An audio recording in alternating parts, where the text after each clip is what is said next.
Hey, what's up guys? This is kind of like the introduction before the actual introduction. So my name is Junkyard Dave, or Dave pretty much as everybody calls me on Twitch, and this will be a tutorial for Batman. But I'm going to throw some names up on the screen really quickly of people who are absolutely massive influences that helped me along the way. So obviously there's myself, and feel free to either follow me or message me on Twitch if you have any questions about Batman or learning Batman that somehow weren't clear or you couldn't figure out. There's been streams where I just literally talk about this game. So I have no aversion to helping people. Feel free to please follow me on YouTube. Going into 2022, I will try to use YouTube more not as of a dumping ground for like my PVs. So yeah. We have Kat, who is my girlfriend. The amount of Batman related talk this woman has endured is incredible. But she ran it herself, and she has a pretty good PV. But she's just always been supportive and somebody that I love a lot. We have Endy. Endy was, I think, one of the first people that really pushed me, and currently, as of these boards, he's second place still. He is a phenomenal runner, insanely good. And one of, I guess, like the two Swedish runners that really kind of like pounded this game into the ground when everybody kind of returned to it, because next up is Dexter. And Dexter has always been my shadow in this game. Like, at one point, for less than 24 hours, I beat Dexter's time, and then he beat me right afterwards. His execution is so good, and hopefully he returns to speedrunning at some point. We have Sinister, who is the grandfather of the Joker glitch. So if you start hating the Joker glitch, you can redirect all that rage to Sinister. But he has always been insanely supportive of my channel. Very good person. Lots of raids and hosts, and just a very friendly person. Great brain to think. We have Zeemond, who figured out a way to manipulate the Joker glitch. And Zeemond has contributed many strats that allowed for sub 10 I honestly believe to be possible. And we have kind of like two newer generations of runners. Ryan is a taster, but he's also a runner himself. Ryan could beat Stans. Right now Stans has the record, but Ryan is so good at this game.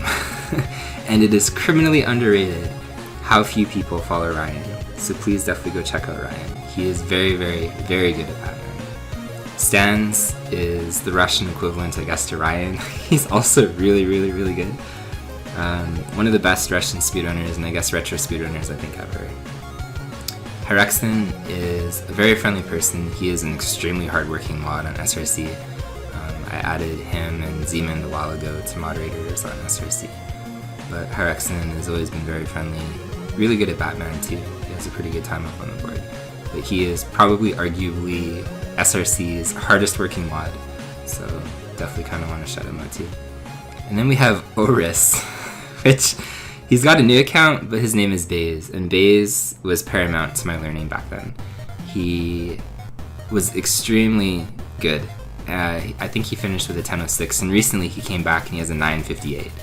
So he's no slouch. He is one of the best NES runners, and one of the first people I ever met on Twitch, actually. He doesn't really stream retro stuff in terms of like speedrunning anymore, and he's got a new account. But I'm still gonna say that anyway. Like, Baze was a fantastic person. Oris, I don't know how to say your name, man. But yeah, these are the people that really made Batman to me and helped me along the way in one way or the other. So definitely please go check them out. So this is kind of like the basic introduction to Batman. Originally, when I wanted to make this tutorial, I had thought, okay, I want to make like a sub 10 tutorial for people that already know the game. And it's going to be pretty just straightforward. All the hard strats, let's talk about everything. And then the more that I realized and kind of talked to people, especially in the Batman Discord, what's actually missing from Batman is a Batman tutorial. Like, we have the legendary one from Bad Breaks that's like battering everything, and it's probably good for learning it in like a race setting, and if you want like a time around like 13 or 14 minutes or something. But like an actual dedicated beginner tutorial, where I still didn't want to make a beginner tutorial. I guess this is like more intermediate. I think if you followed everything in this tutorial, you could probably get like a sub 10:10, which in my opinion is a fantastic time and very hard to do in Batman. but I created this route to be a little bit safer for hearts. And the only other thing is just to go over a couple of things, because you might not actually know, like just picking this up for the first time or something. So right off the bat, even before you actually start the game, we're manipulating the Joker. So how you do that is on reset, you just want to hold start.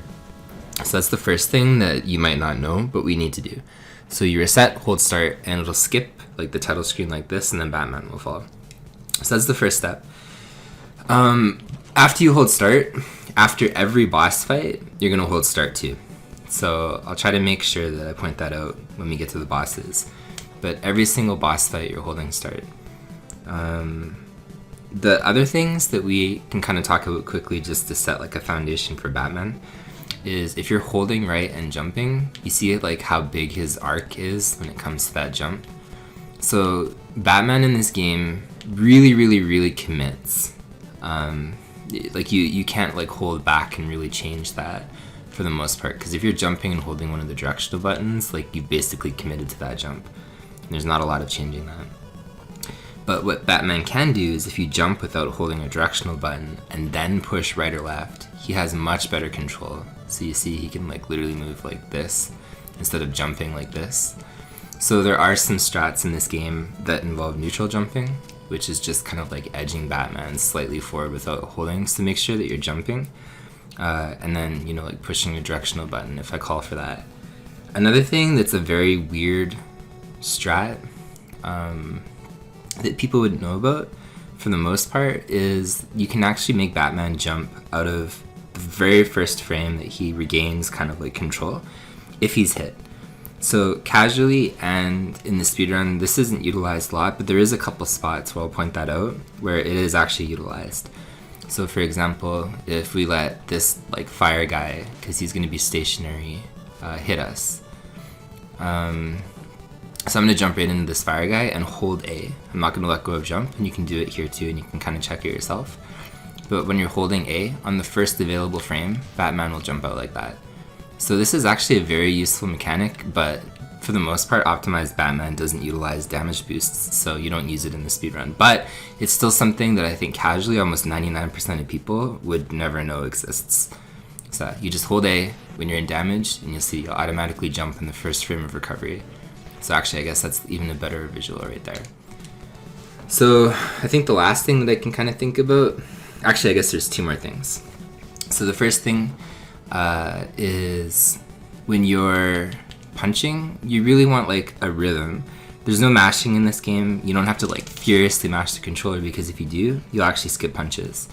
So it's much more beneficial to punch on a rhythm like that, or even maybe a little bit slightly faster than it is to like try to spam it, because if you just spam punch, you're gonna miss punches. So don't ever worry about spamming. This is actually a very friendly game. You don't have to like mash furiously or anything like that. The other thing that I can think of right off the top of my head is I can load a save state, for example, here, after I have accumulated some ammo. So Batman's basic punch does 4 damage. This is a very weird one. Battering does anywhere from 1 to 7, usually 6.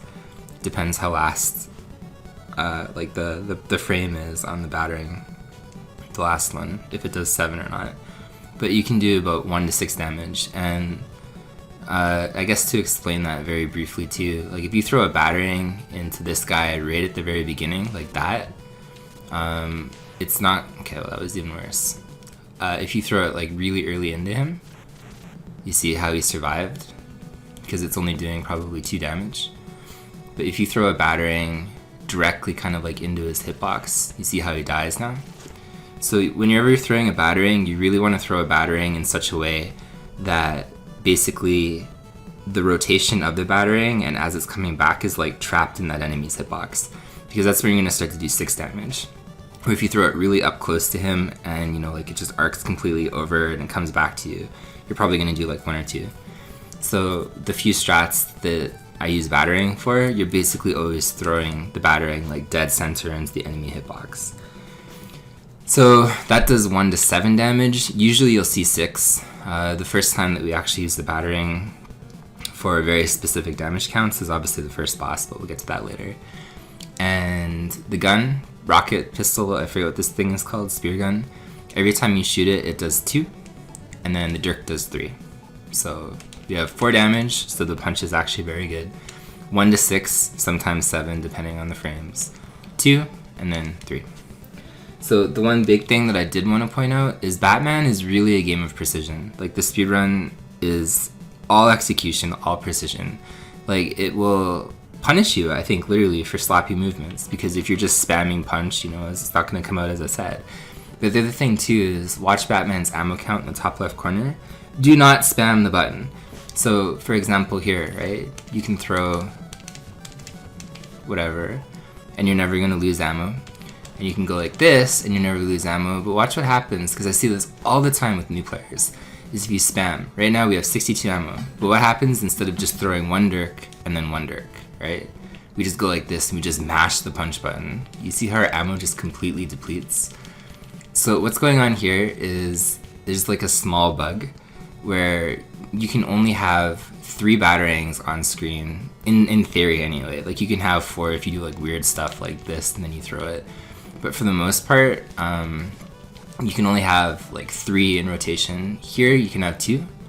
And the idea was, I guess, by the designers or developers to have like 1 dirk on the screen at the same time, but you can, in theory, by the time the animation is still on screen, try to throw a dirk again. So if you ever have the dirk out, don't spam this, because it'll throw a dirk, waste the ammo and more, and then you'll just be out of ammo without actually throwing a second dirk. So I guess the 2 takeaways are there. Don't spam on the dirk, and then also if you have to throw 2 dirks or switch, there's 2 different things. You have to wait until it's off screen to throw another dirk, or there's weapon canceling in this game.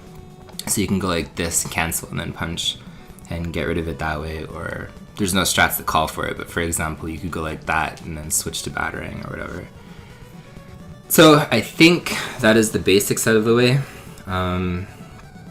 That's kind of the stuff that you needed to know before running Batman that I can think of anyway that's relevant.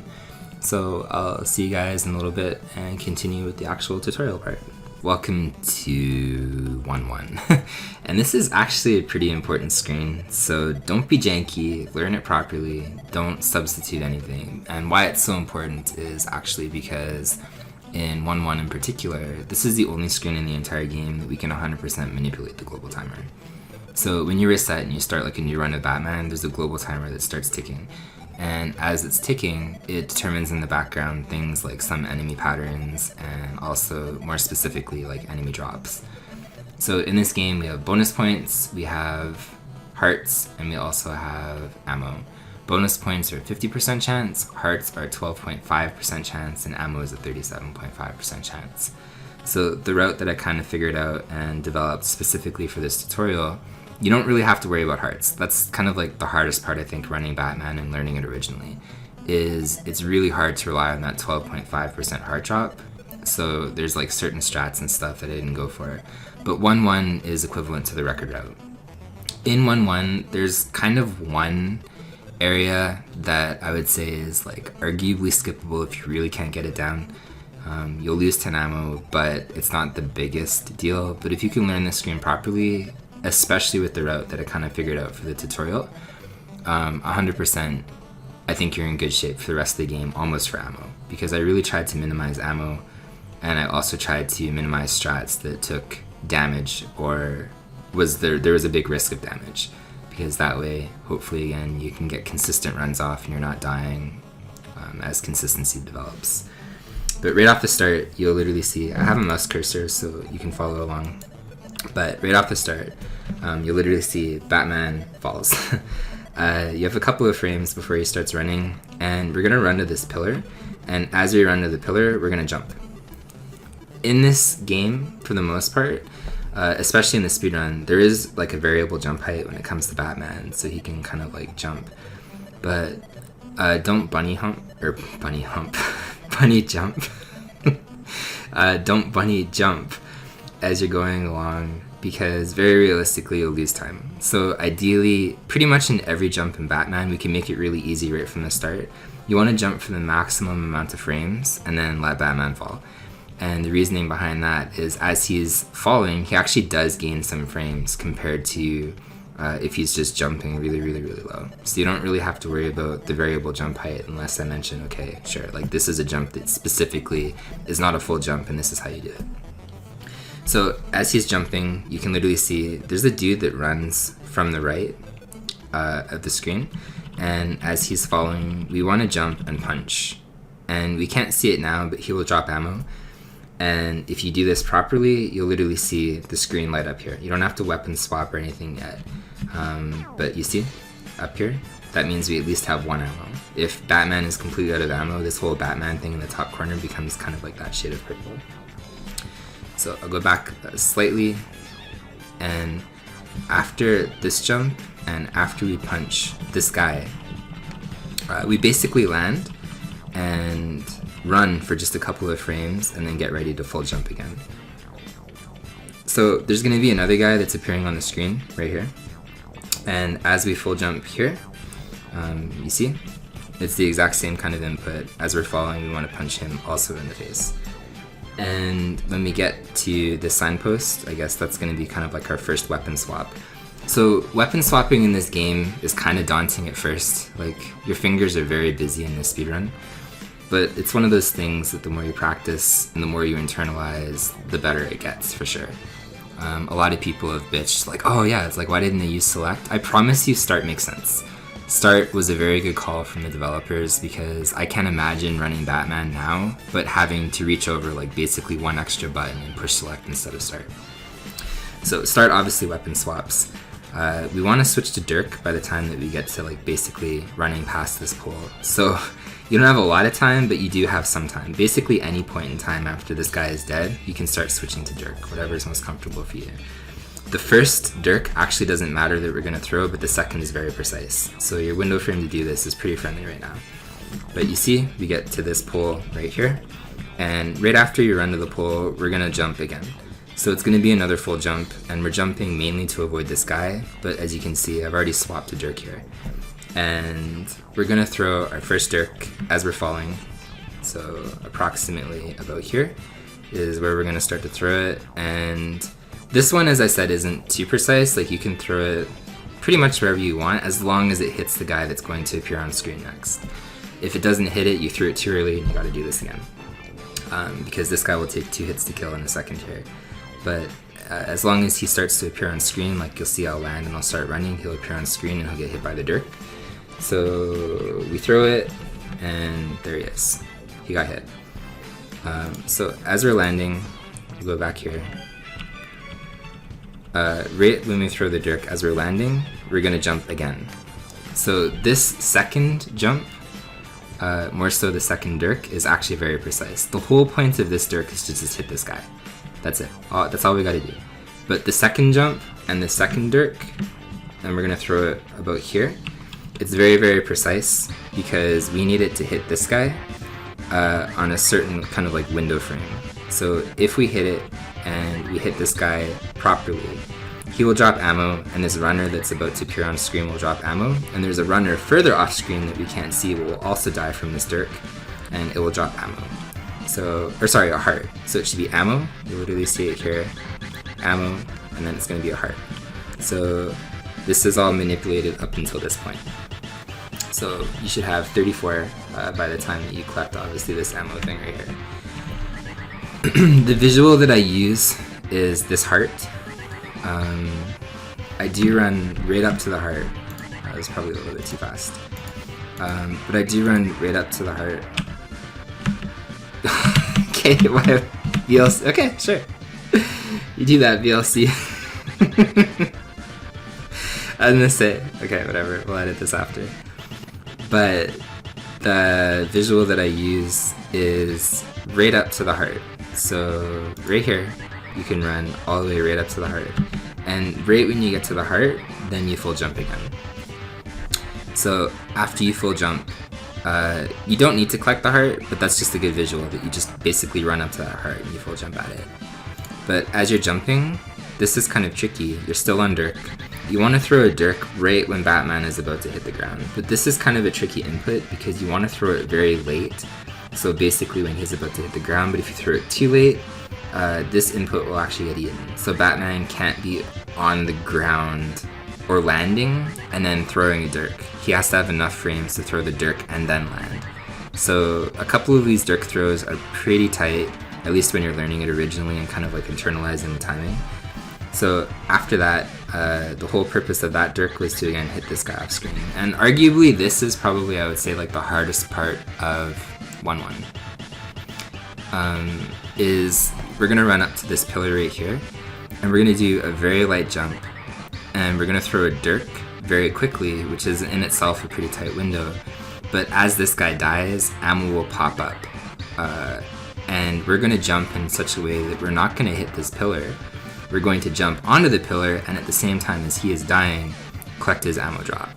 So we're gonna get all the way to like this pillar right here, and we're gonna start to jump just after it. And as we're jumping, as I said, we're going to throw a Dirk, and you'll literally see this guy will die. It will also hit a spike car coming onto screen, so the position of this Dirk is very, very precise again. And we're gonna jump from here, because as the ammo will populate, it will like pop up from the ground ever so slightly for a few frames. We're going to exploit those frames that the ammo pops up to both jump up onto this ledge, ideally without hitting this ledge, and collecting the ammo, and we're going to get ready to throw a Dirk to kill this spike car. So you can see we're jumping, the ammo appears on screen, it pops up, we're collecting the ammo as we jump, and then we don't want to hit this ledge as badly as that, ideally anyway, but if you do, it's not a big deal. And we're gonna throw a Dirk about right here. So that Dirk will hit this spike car, and after it hits that spike car, this spike car will not drop ammo actually, it'll drop bonus points. But we need that spike car out of the way so we can do the next section, which starts from about this side of the pillar. So this whole section right here is pretty tough. If you can't collect this ammo drop, I wouldn't say it's the biggest deal. You'll be minus 10 ammo, but as I said, I really took ammo and health into consideration when making this tutorial. If you can get that part down, you save about anywhere from 0.2 to 0.5 not hitting this ledge. But yeah, this is a pretty tricky part right there. So the next part is after the spike car is dead, you run all the way to this pillar, and then we're gonna jump off. So we don't want to hit our head here. You want to jump in such a way that it's a very light kind of jump. If I were to say, like an example, if you're holding A and it's 100%, this would be like a 70% jump. It's really hard to kind of explain that. But you see, Batman's head technically doesn't hit here, and as we're falling, and we're falling down here, there's going to be, again, a very small error, or a very small window, that right before we hit the ground, we're gonna throw a Dirk. So the Dirk will come out, and we'll continue running slightly. It doesn't like when I jump around like that. So, yeah, so, sorry. When we hit the ground here, you see, we basically jump again. And as we're jumping again, we're gonna come down and throw a Dirk, and it's gonna kill this guy that we just hit. So this whole sequence, it looks weird, but it's actually pretty counterintuitive because you basically can't do anything else except land and jump again. So as you're coming from here, jump, throw a Dirk, jump, throw a Dirk. And then you have actually a very good visual, because once the spike car dies, if you throw the Dirks properly, you'll hit the spike car twice. You'll literally see the spike car here will drop ammo. And you can run all the way up to this ammo and then jump again, collect it like right before, jump, and then throw another Dirk. So you see like that. And then this Dirk will again hit something off screen. It'll hit this green guy. So from here, we'll collect this ammo. It'll hit this green guy. We want a weapon swap back to punch, because we're gonna, I'll show you in the sequence here. After we do that, we want to weapon swap and then jump and punch. So that green guy will drop ammo. So weapon swap at some point, jump and punch. And I use this pillar in the background right here to line up that jump. You're just full jumping and punching over his flame. So from there, after you kill that guy, he will drop ammo. We want to switch to pistol. You have a very big window to do this because the last two guys here are two spike cars, and all you do is you light jump over them. So that's the easiest part of the stage by far. And right when you get to kind of like this little thing right here, as I said, you want to be on the pistol.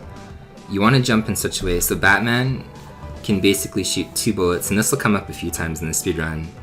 Both 1 bullet on the ascent and then 1 bullet on the descent when it's coming back down. So you want to shoot 1 bullet as it's coming up. VLC really doesn't like me stopping and starting like that. So 1 bullet coming up and then 1 bullet coming down. So on the way up, you're literally shooting the first one, and you want to line it up so it's about this line. And this will take a little bit of time too. And then coming back down. So I'll do it this way so it's not freaking out. So over and over, probably from about here. So 1 up, 1 down. And you literally see those 2 guys will drop ammo. So you can leave this screen with 72. This is the record way. Technically there's slight different routes. You can save 1 jump and leave with 74. But for consistency, this is probably the best way to do it. I'll let it play so you can actually see it so it's not slowed down and chopped up like that. This is one of the harder screens to learn, so it's right at the very beginning. There's no reason not to learn this properly. What makes it so hard is, again, the variance. Like if you're off even a little bit, you'll get different ammo. Like when I was learning this, I can get 72 or I could get 17. It's a very volatile global timer that you're competing against, but I promise you, it is doable. Obviously everybody's kind of forced into it that runs Batman. And the better that you can perfect this screen, the better literally the rest of the speedrun will be for you. Because you'll leave this screen at 74 and you won't have to worry about ammo. And as I said, I constructed the rest of this route for the tutorial purpose of making sure that ammo was very lightly used, and also you didn't have to worry about hearts. So 1-1 was kind of a lot to unpack. The good thing going forward is most stages aren't going to be that crazy when it comes to explaining them. 1-2 is kind of a really weird stage too, because even though it's one of the bigger stages in the entire game, there's a lot of empty running space. So usually your fingers are quite busy when it comes to Batman. This stage, not so much. There's a lot of running space, but not a lot of inputs in between that running space.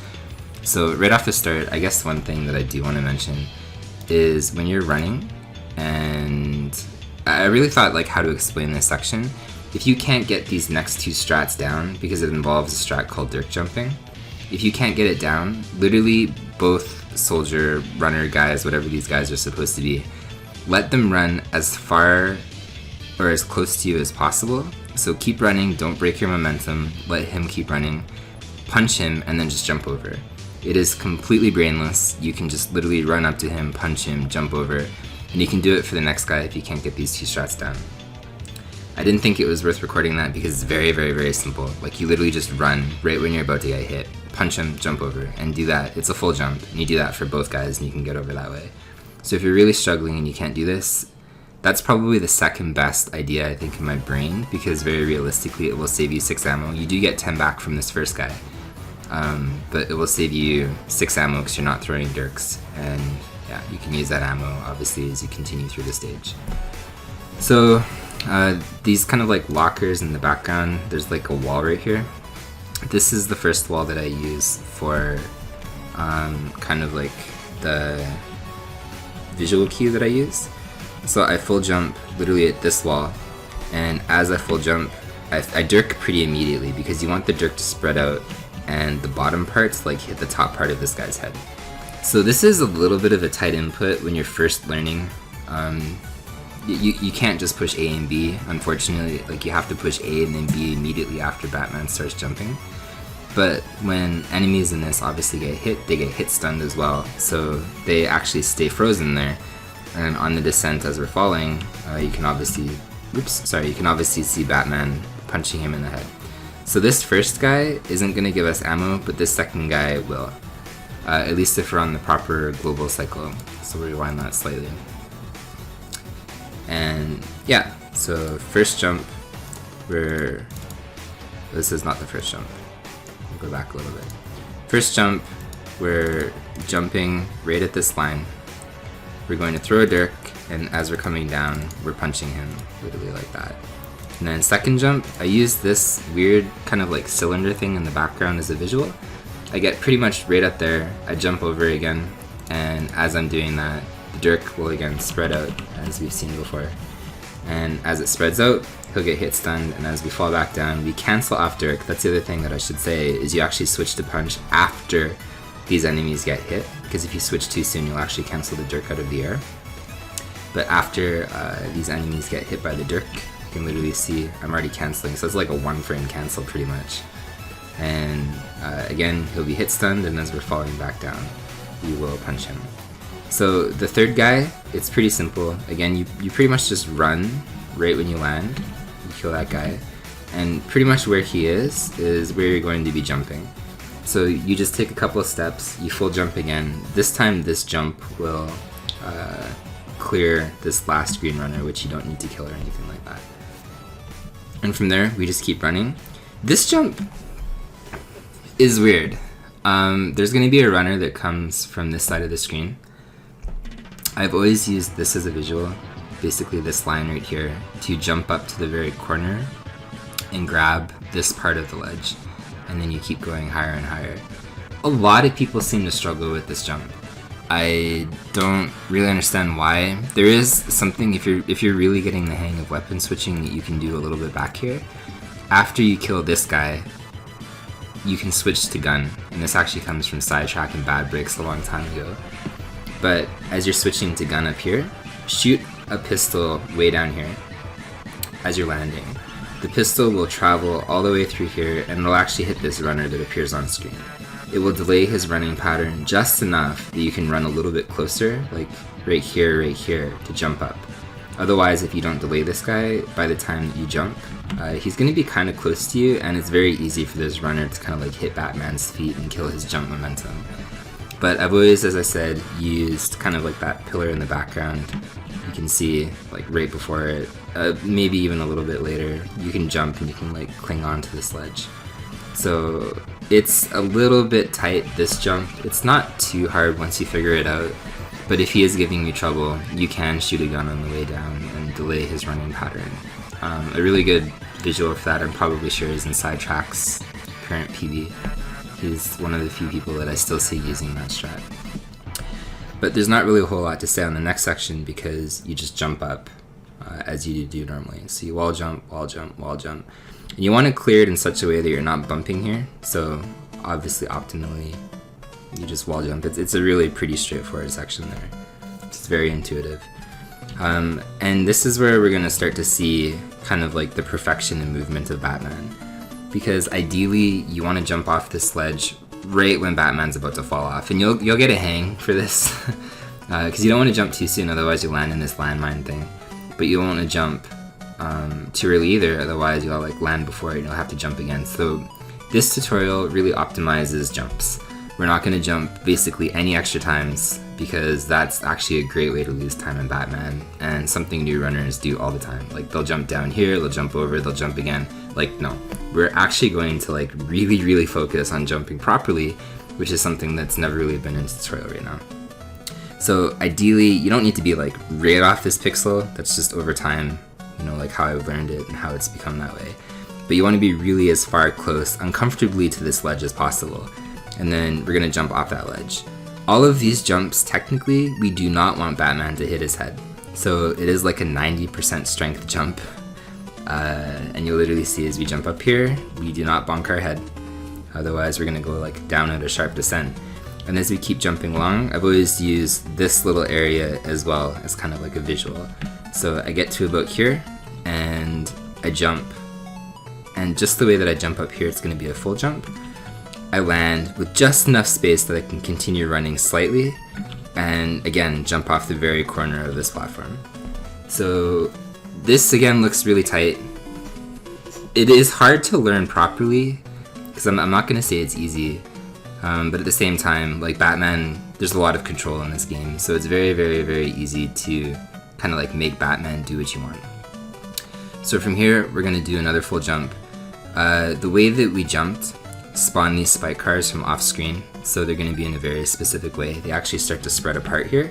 And again, we're not going to hit our head. We're going to go right to the very top, ideally. But we're not going to smash our head. And we're going to land in between these two spike cars, and we're going to immediately jump again. So the way that we can do that, or I guess we run a little bit, sorry, but we want to jump and land on the very corner of this pixel. And as we're jumping here, we've already switched to Dirk.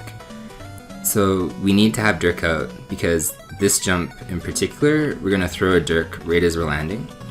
And that Dirk is going to come out and hit an off-screen spike car over there. And as we're landing here, we're already queuing up again to jump, because this Dirk will pass off-screen, hit the spike car, and we're going to throw another Dirk to kill the spike car and then cancel it. So after this is dead, we actually want to push start, and that will cancel the rest of the Dirk, which actually saves some lag frames. So this is actually really important, and this whole section is horrible. So as you keep running here, this little pole is the visual that I use to kind of jump up, and you want to climb.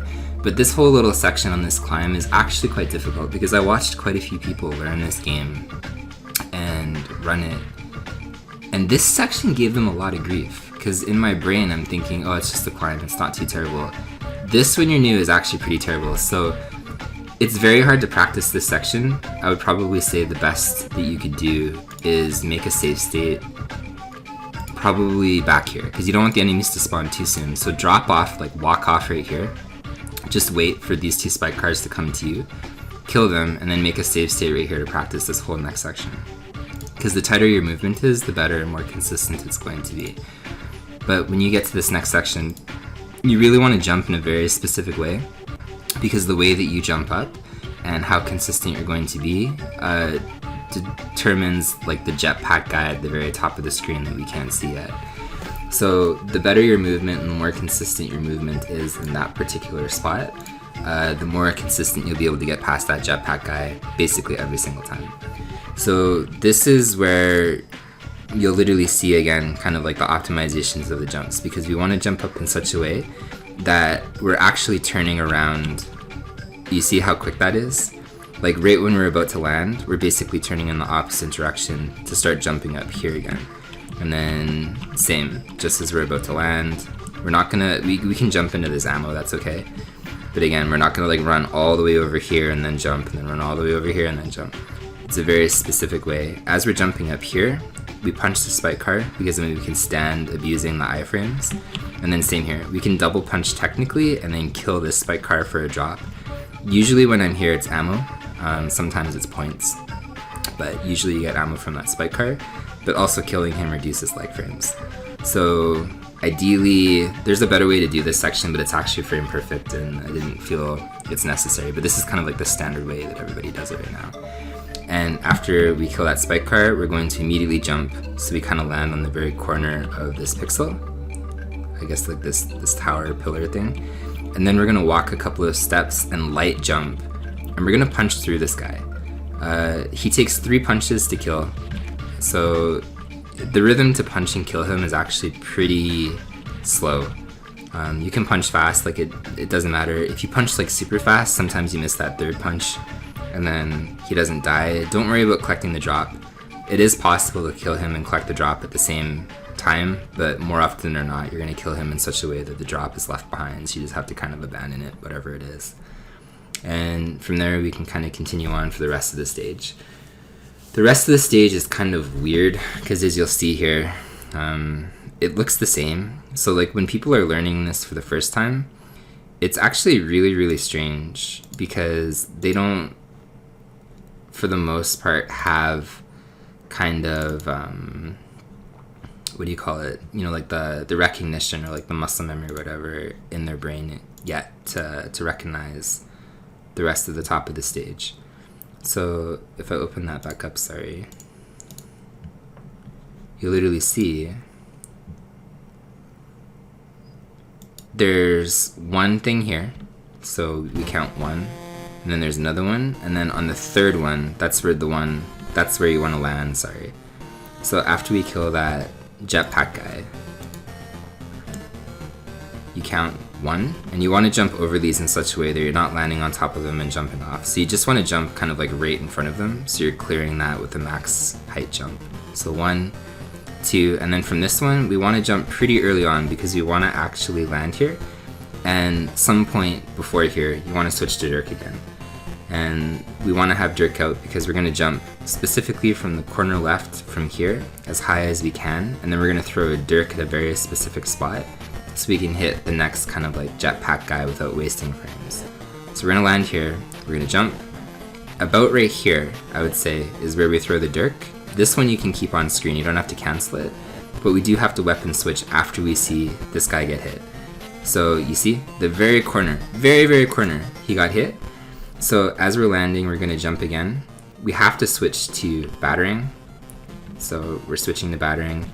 And as we land here, we're going to run over and we're going to jump and we're going to throw a battering. So we did enough damage that he's going to die. We'll do that again without VLC freaking out. So you see, we throw the Dirk, land, switch, battering. So if you delay him the proper way, by doing all these jumps properly, he'll always get delayed in kind of like the top right corner there, and then he'll come down and you can throw the battering into him like that and you can kill him and usually collect the drop as well. So in this case, it's going to be ammo for me because you can see it go up to 86.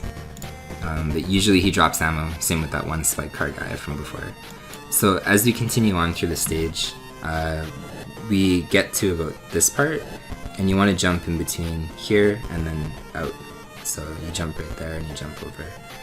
And yeah, we get to the final kind of like pillar thing.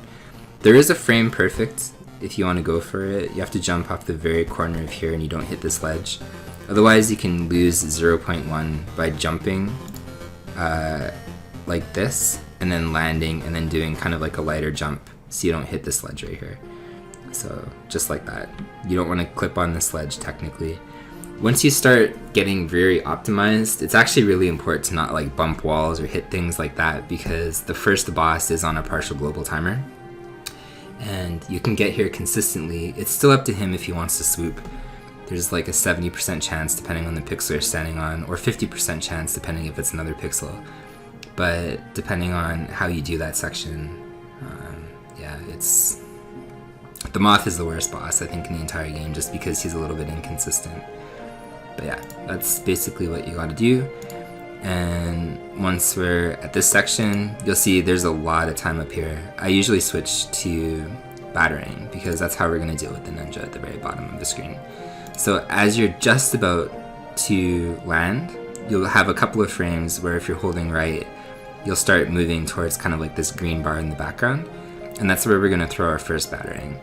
And I thought really hard about like how to teach this strat in particular, because very realistically, this battering is a 2 pixel window, and even though it's not super beginner friendly, I was thinking in my brain, there's no reason that you shouldn't go for this, and there's no reason that you shouldn't learn it, because you can make a save state, you know, like up here as you're falling to kind of practice the timing on it. But if you fail, it backs up into the normal strat anyway. So this in theory is the fastest way that you can deal with this ninja because the battering loops behind, and as it loops behind it hits the ninja again so he doesn't chase you. If you throw this battering and it doesn't loop behind, the ninja will start chasing you. So from there, let him chase you as long as possible, and you want to jump actually around these lockers. So by the time that he's about to like jump and hit you with his sword, I can't remember which locker it is, it's one of these ones, you just want to jump over. You full jump over, he'll slash under you, and as you're landing, you throw another battering. You hit him once, and then you can continue to run through to the Moth. So every single time Batman jumps, he basically loses 0.1. This way you save 0.1. But as I said, there's really no reason not to try for this, not to try to learn it, because once you get it, it backs up into the backup strat anyway, very good. So yeah, once you do that, the end of the screen is right here, and then we're gonna fight the Moth. So entering the Moth is a really weird boss. So he's partially pixel dependent and he's partially global dependent, which makes for a very bad combination. But if you enter around, I guess like 114, 115-ish, you'll really start to see kind of like a pattern emerge. He'll either swoop or he'll come up to like the very top corner up here, and he'll shoot 2 fireballs. So once you're learning, if you get here and you're not making mistakes relatively consistently and he shoots 2 fireballs at you, you're on a pretty good pace. So how we kind of do the Moth fight is kind of easy. So already at the start, you can't carry weapons in here. You have to switch. So you need to switch to battering right at the very beginning. I thought about which kill to kind of teach, and in tutorial setting, I do kind of like this old task way. I think it's actually very simple to kind of set up the battering, and it eliminates one step in trying to figure out stuff. Plus, it's a little bit faster than the really old method where you stand right here. It's about 0.1 faster, even though there's faster kills. So I went with this one to start. So right at the very beginning, you want to immediately jump. You can't hit him as far as I know. I'm pretty sure it's impossible, even if you do this on like the first available frame. You can't hit the Moth, so don't worry about that. But as you're jumping, you want to switch to the battering. And it's only one weapon swap, and as you land, you want to turn around, so you're holding right this entire time. And right when you turn around, I've always used kind of like this line as a marker.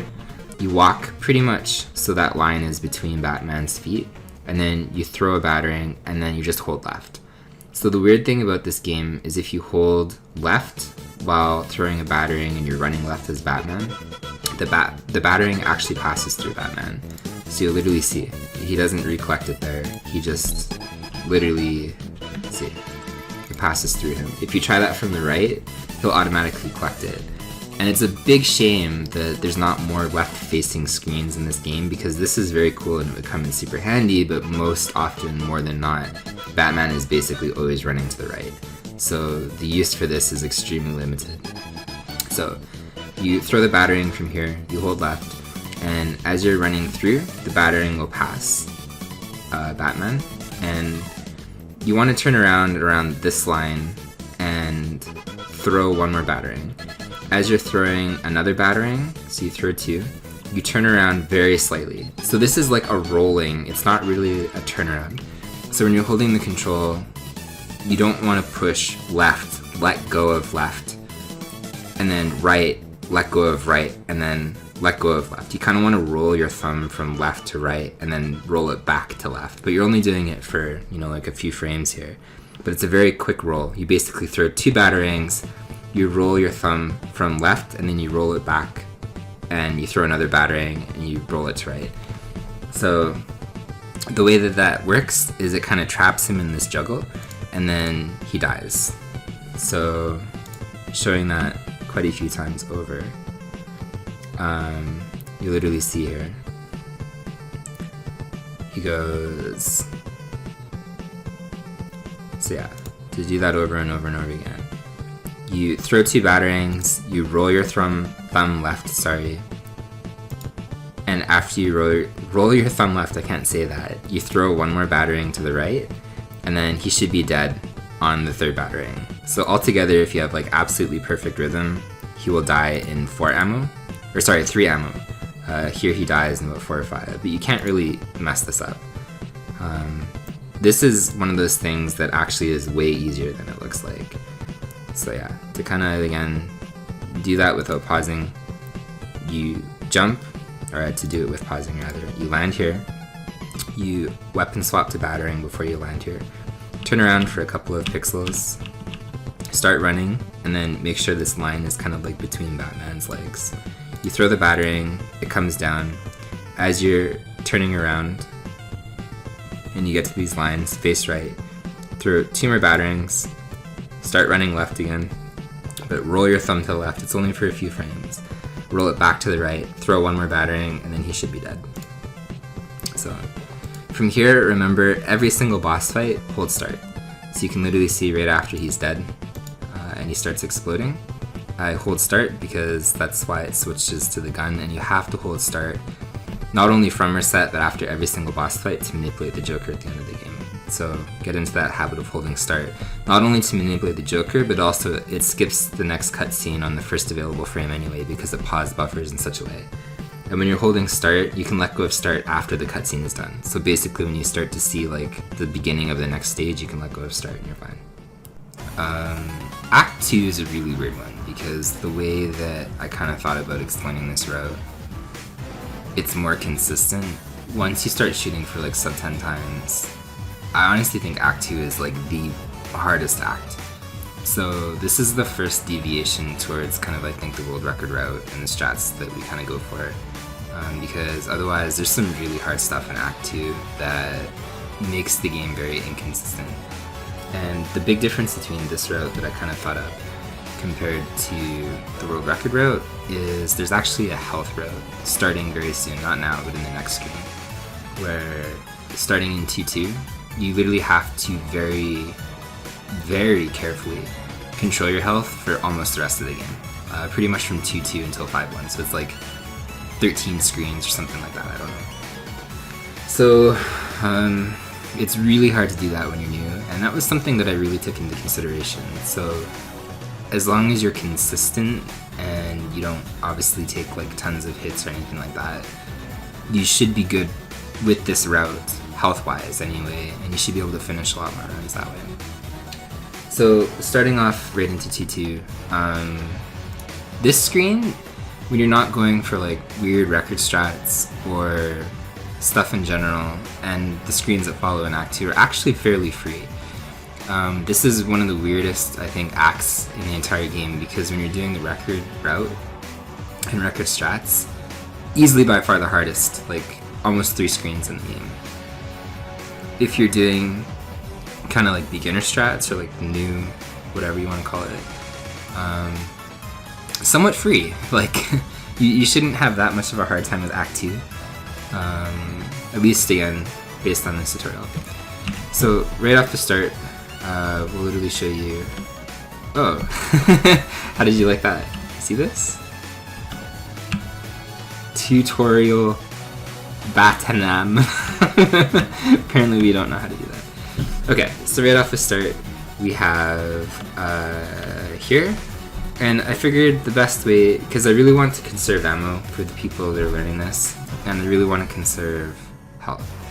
So right off the start, I'll actually restart that, because there's a visual cue that I use here. So you can see here, I run past approximately like this line in the ground, and I full jump. And as you full jump, there's going to be a guy that's appearing on screen. And you'll literally be able to see as you're falling down, we just punch him and then we continue to run through him. So he'll leave us alone.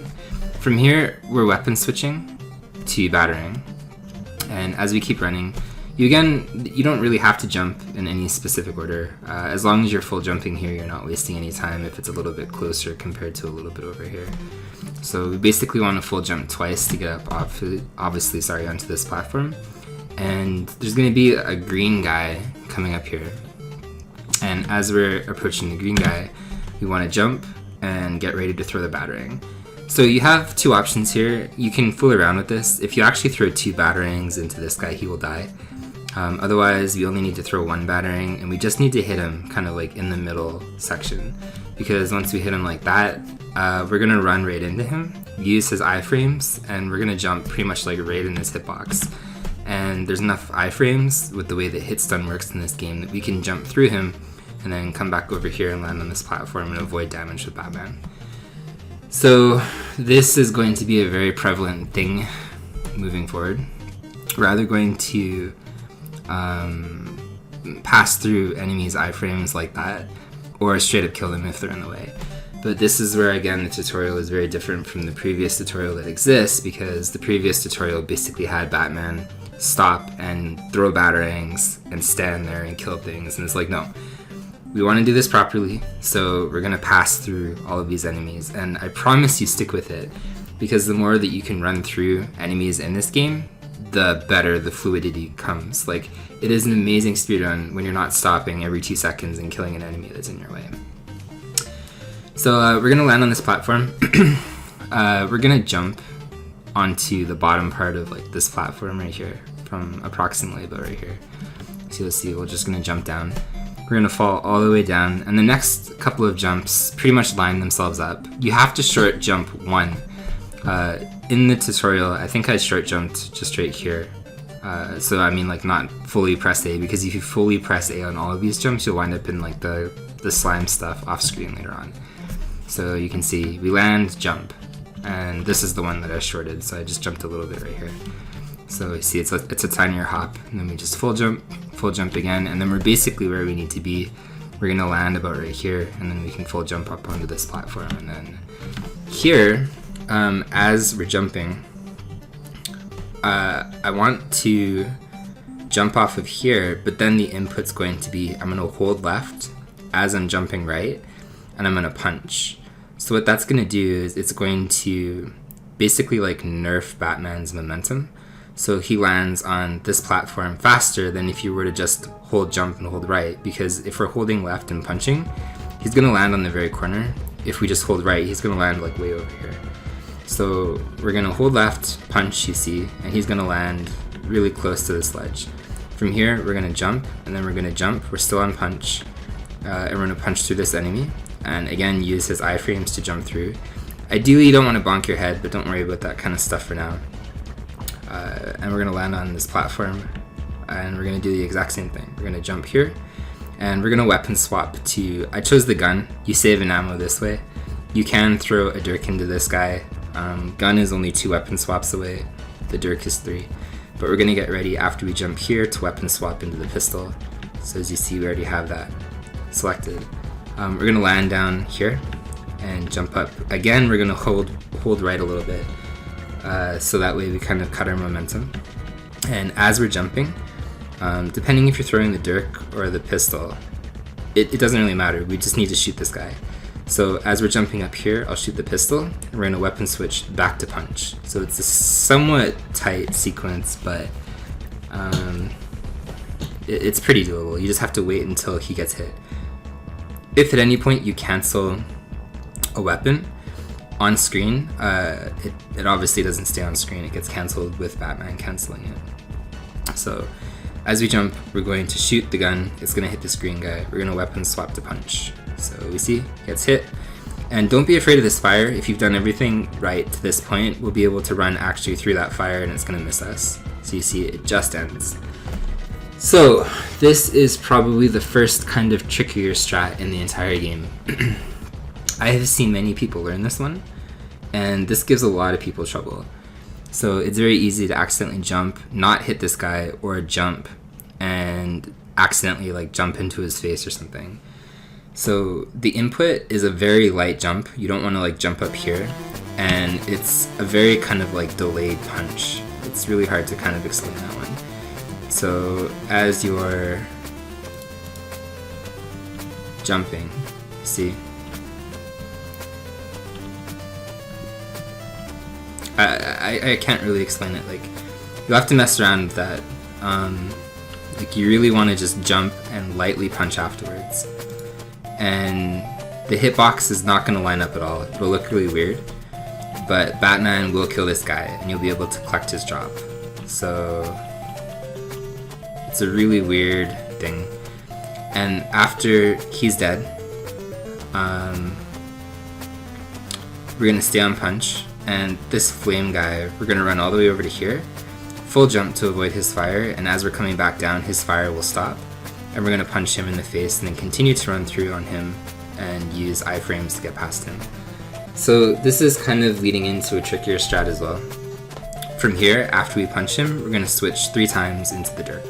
So you can see, I'm already switching to the dirk. You have a little bit of time. You can do it in the air if you're more comfortable jumping first and then weapon swapping up here. But after we have the dirk, we're going to do, I wouldn't say it's again a hard strat, but it's one of the harder strats on this screen to kind of figure out timing again for originally. But luckily there's a pretty good visual here. So as we jump, we're going to throw a dirk so it hits this green guy. You'll see this fire come out, and again, we're going to beat this fire cycle, so don't worry about it. We just have to keep running forward. And once the dirk comes out, it'll hit this guy. The fire will extinguish right before we're going to run into it. And we have to jump, hit our head. The dirk's already off screen, so this is pretty tight again. And as we bump our head, Batman is going to come down before Batman's feet touch the ground. So you want to hit your head around this corner. But before Batman's feet hit the ground, you want to throw a dirk. So this little window is again a little bit tight because you see we're hitting our head, we're literally getting the dirk out and we're throwing it. And that will allow him to die. But more importantly, this dirk will pass on to the next screen and it'll hit this spike card that's just appearing right here. So you have to do this very tight because if you do the dirk, you know, like right here, the spike card doesn't spawn on screen yet. So this is a relatively tight strat, but I chose to include it because it's again somewhat decent to do. Plus, once you get it down, this isn't too hard. You just really want to bonk your head like close to the corner right here when you're jumping up and then throwing and hitting the dirk right there. So after we hit that, the reason we want to hit this spike card is it will be hit stunned for just enough the amount of time. Normally if it's not hit stunned, it'll start chasing Batman because it sees Batman from here, and then it'll get in our way. But now because it's hit stunned, we can jump up here and then jump down through here, and this spike car will chase us, but it won't have enough space as it normally does to actually hit us. So you see, it'll start chasing us, and then it just leaves us alone. This is why I love Batman in a nutshell. Like, it is routed so good, you never waste a single jump and you're always doing stuff ahead of time. But yeah, that gives us just enough space that we can jump past the spike car. From here, we're going to jump up and land on this platform, and as we're coming back down here, we're going to walk off this ledge, grab this ledge, and then jump all the way over. So you can ignore this part. This was me having stupidity. You don't have to throw a dirk here.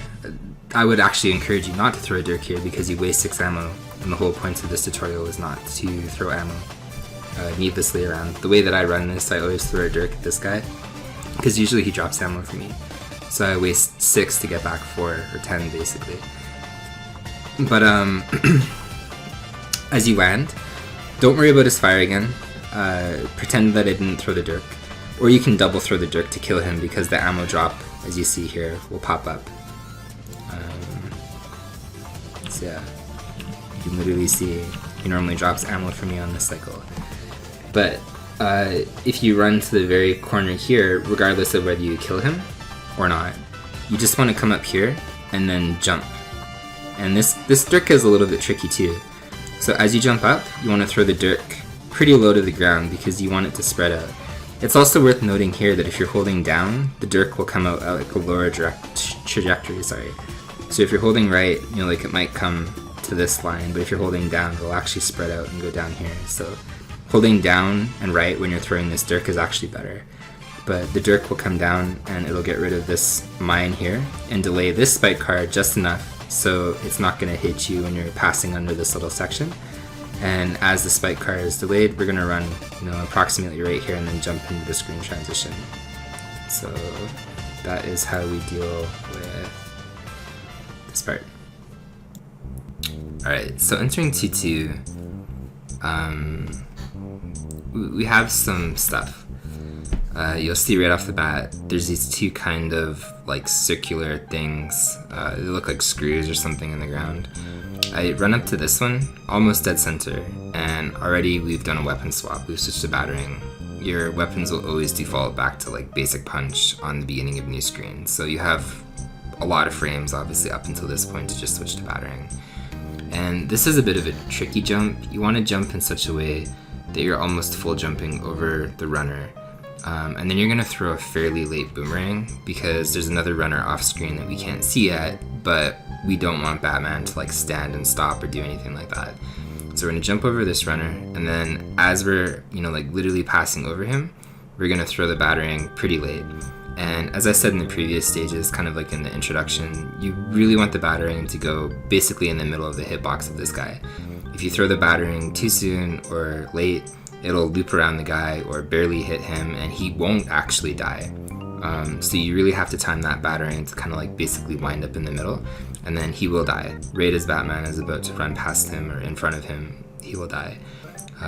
He'll drop a drop, usually it's bonus points for me, but whatever the case is. And as Batman collects that drop, that's equally a visual that you can use right when you grab it. And you want to jump in such a way that you avoid hitting his head here, so you're kind of like light jumping. And you want to jump over and grab the wall here to jump up to this platform. So you can literally see he dies, collect, jump up.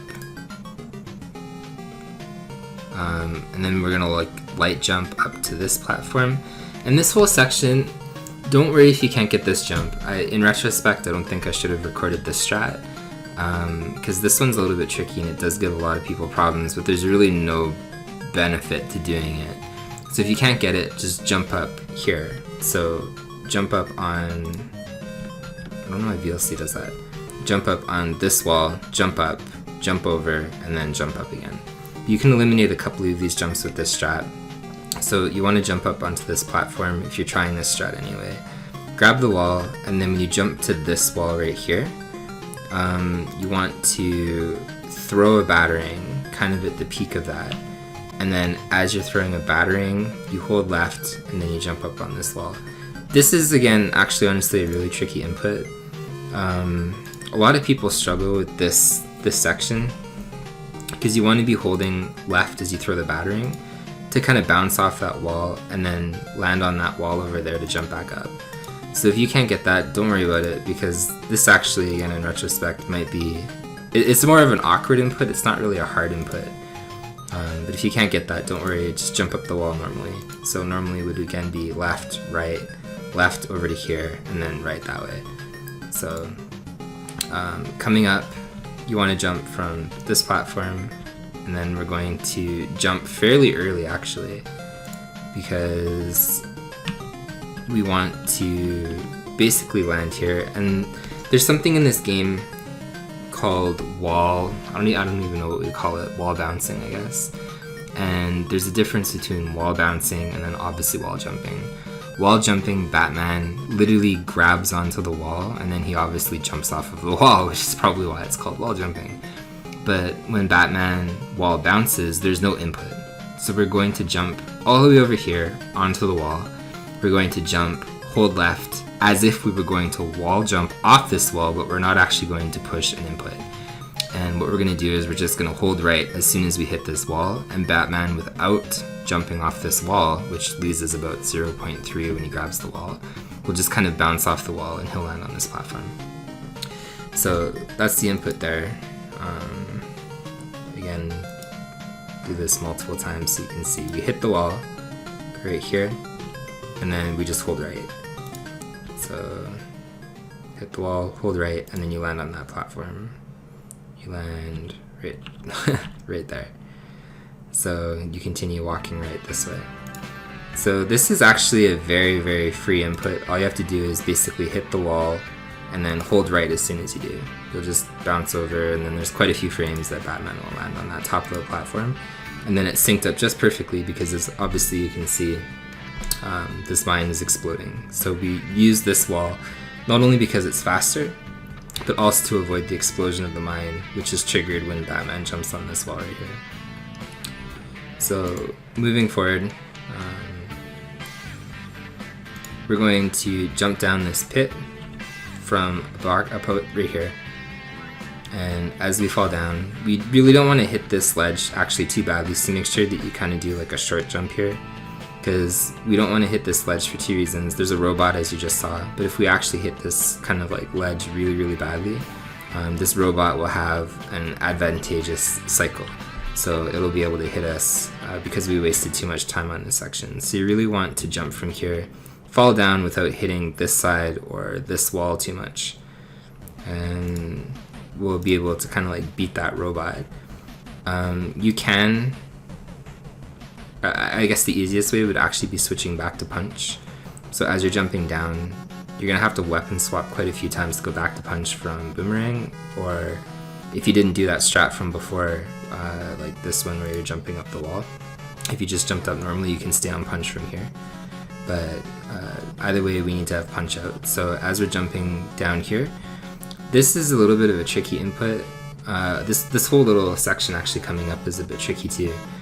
So you have two options here. You can run up to this kind of like robot claw thing, and you can punch once or twice. If you manage to punch him twice with a dirk, you can actually kill him. So if you want to throw a dirk as you're coming down to hit him, weapon swap and then punch twice, you can kill him.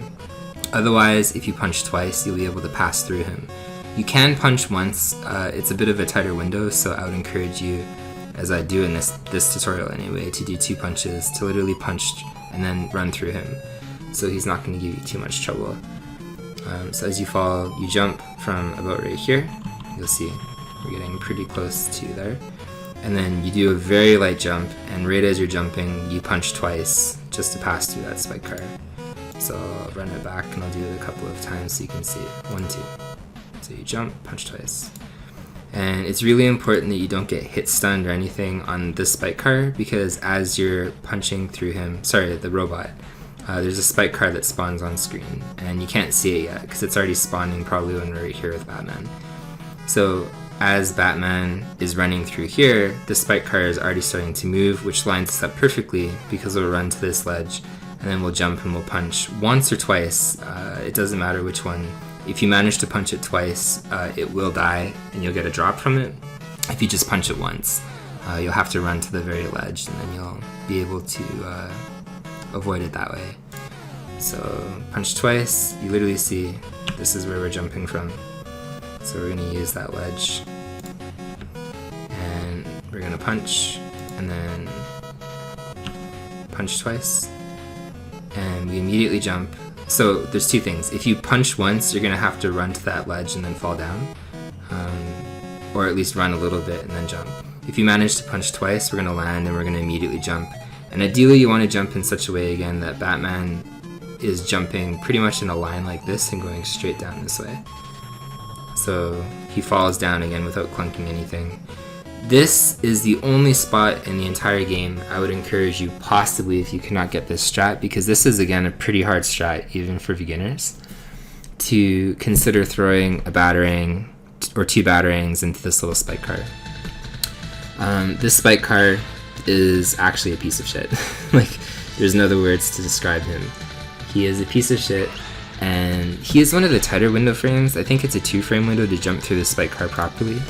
So after we jump down this ledge, what you want to do is jump light, punch once, and then pass through him. But this is very much easier said than done. So you really want to jump and then punch, very delayed. And you can see how this is kind of like a misleading hitbox, because Batman's hitbox when it comes to the punch in this game is almost like he's holding a square. And you can't see it, but you can literally see I hit him, even though that doesn't look like anything connected. And you really want to punch late to pass through that spike car. And once we pass through him, we get to the very ledge here, and we're just going to jump off because we need to start lining up Batman to get to the top of this little vertical climb section. So give this a go. You can only really practice this section. So kill these 2 enemies and make a save state like over here maybe, so the spike cart isn't on screen, and you can practice the timing for this next section on that spike cart once these 2 enemies are dead. So maybe again make a save state here so this guy doesn't respawn, and then from this jump try jumping over and then down and then going through that spike cart to see if you can perfect it. If you cannot get it down, just stand in front of the spike cart and throw 2 batarangs really quickly and it will die. So moving on from the spike car, we're going to again line ourselves up with basically this platform and jump down.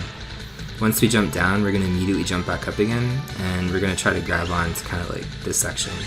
And this is a pretty it's an intuitive part, because once you grab onto that ledge, as you can see, you're basically wall jumping up every single corner. So you're going from here to here to here to here to here all the way up. And it's pretty hard to kind of like rhythmically do that. So we do want to weapon swap at some point after the spike car to batarang, and we need the batarang to throw it. Every single visual that I use is like this. So like right when Batman is about to land here and pass over kind of like that corner to land on the thing, on my way up I'm throwing a batarang, and once I throw a batarang it's going to hit this robot guy, and there'll be just enough hit stun that I'll be able to again pass through him without worrying. Same here. Just as I'm about to pass up here, I throw another battering, and then up, over, and then throw one more. Up, over, and then up, over, up, over. So coming into this section, we're going to walk off this ledge, and we're going to ledge grab here, and then small jump over. So we're going to intentionally allow Batman to fall, and then we're going to grab the ledge and jump over it, and we're going to jump again. And this whole section, I chose to do the actual easier jumps. So there's much harder jumps to do here, but they are very, very difficult, especially I think in kind of like a newer tutorial. So if you want to push yourself, just look up any of the top times. They're called task jumps. I think like top 4 does them for sure. And you basically want to like walk under here, stop on this pixel, neutral jump, grab the ledge, and then jump over to do this all in one jump. But I chose in the tutorial to do it in 3 jumps. So what we're going to do instead is once we land here and jump over, we're going to run under kind of like this square, and we're going to get as close as we can, like right close to the ledge, and then jump up 1, 2, and then 3 times over. And the reasoning for this is, as I mentioned earlier, there is a health route normally in this game, but the health route is not consistent, because what we do is we take damage, and then you have to be perfect from 2-2 all the way basically entering 5-1. So this way you don't have to rely on 12.5% hearts doing a couple of safe strats, and as long as you're consistent otherwise, you shouldn't be losing tons of health that you can't finish the game because you've lost too much health in a certain section. So one of the safe strats that we're going to do here is make sure that these jumps are very consistent. So as we land, as I said, we go under, jump 3 times. This, we're going to fall down quite far. We're going to walk off the ledge again. Batman needs to jump from, well, he can jump from multiple different angles, but if you're grabbing the ledge up here, you have to do a lighter jump, obviously, to not hit the electricity. If you're grabbing the ledge down here, you can do a heavier jump not to hit the electricity. So this is a very variable strat, depending how consistent you are in falling off or whatever. That's how we need to jump over. So based on where you grab this platform, that's where you need to jump, or how hard you need to jump. But once we fall off that platform, I chose to do it about the middle section. That's a pretty good visual. You're probably doing like a 70% jump to land on this platform without hitting Batman's head. But the important part is once we land on that platform, we need to immediately get ready to jump again. So pretty much when Batman's in this crouching animation, you want a full jump, and as you're full jumping, we still have punch out. You want to go all the way up to the top and all the way down, and then punch this guy so we can run through him. He will turn around, but as long as you punch through him, because we stunned him before he's shooting his first bullet, he will face that direction and commit to shooting that way, so he'll never turn around and shoot you. But we want to run through. And when we do the 3 jumps this time, like 1, 2, 3 to get up here, instead of running over, we're actually going to run to the very corner of this ledge and then just stop. And we're going to stop there for about half a second, and that's going to spawn an enemy that we can't see on screen, but that way we don't have to line up a punch, which is a fairly difficult strat, which usually a new runner loses a heart there, multiple hearts actually. So to go back slightly, jump, punch, and pass through him. So jump, punch. So as long as you time the punch pretty late, you're safe there. So you see the delay in which we do that. We're there for about a half a second, and we're gonna wait, and then this guy, once we spawn on screen, you see we're gonna be able to jump over him instead. Normally, if we don't wait there, you have to time this jump to jump through him and punch him at the same time, and you can usually get knocked back in there, or it's very easy to take a hit here. So if we wait here for half a second, this lines up way better, and we don't have to worry about this guy at all. So that's kind of like an easier way to ensure that we don't lose a heart there. And after that, we just walk a few steps. There's going to be another runner, and we just jump over. So, as I said, jump, and then we're at the end of T2. So T3 optimized is a really difficult stage, but in this particular tutorial, again, we're cutting out some strats to make it a lot more consistent and I think runner friendly, but at the same time remaining competitive. So I keep mentioning that not in the way like, oh man, you suck. But again, heart drops are 12.5% in this game, and I really thought again how to make a route safe so you don't die over and over.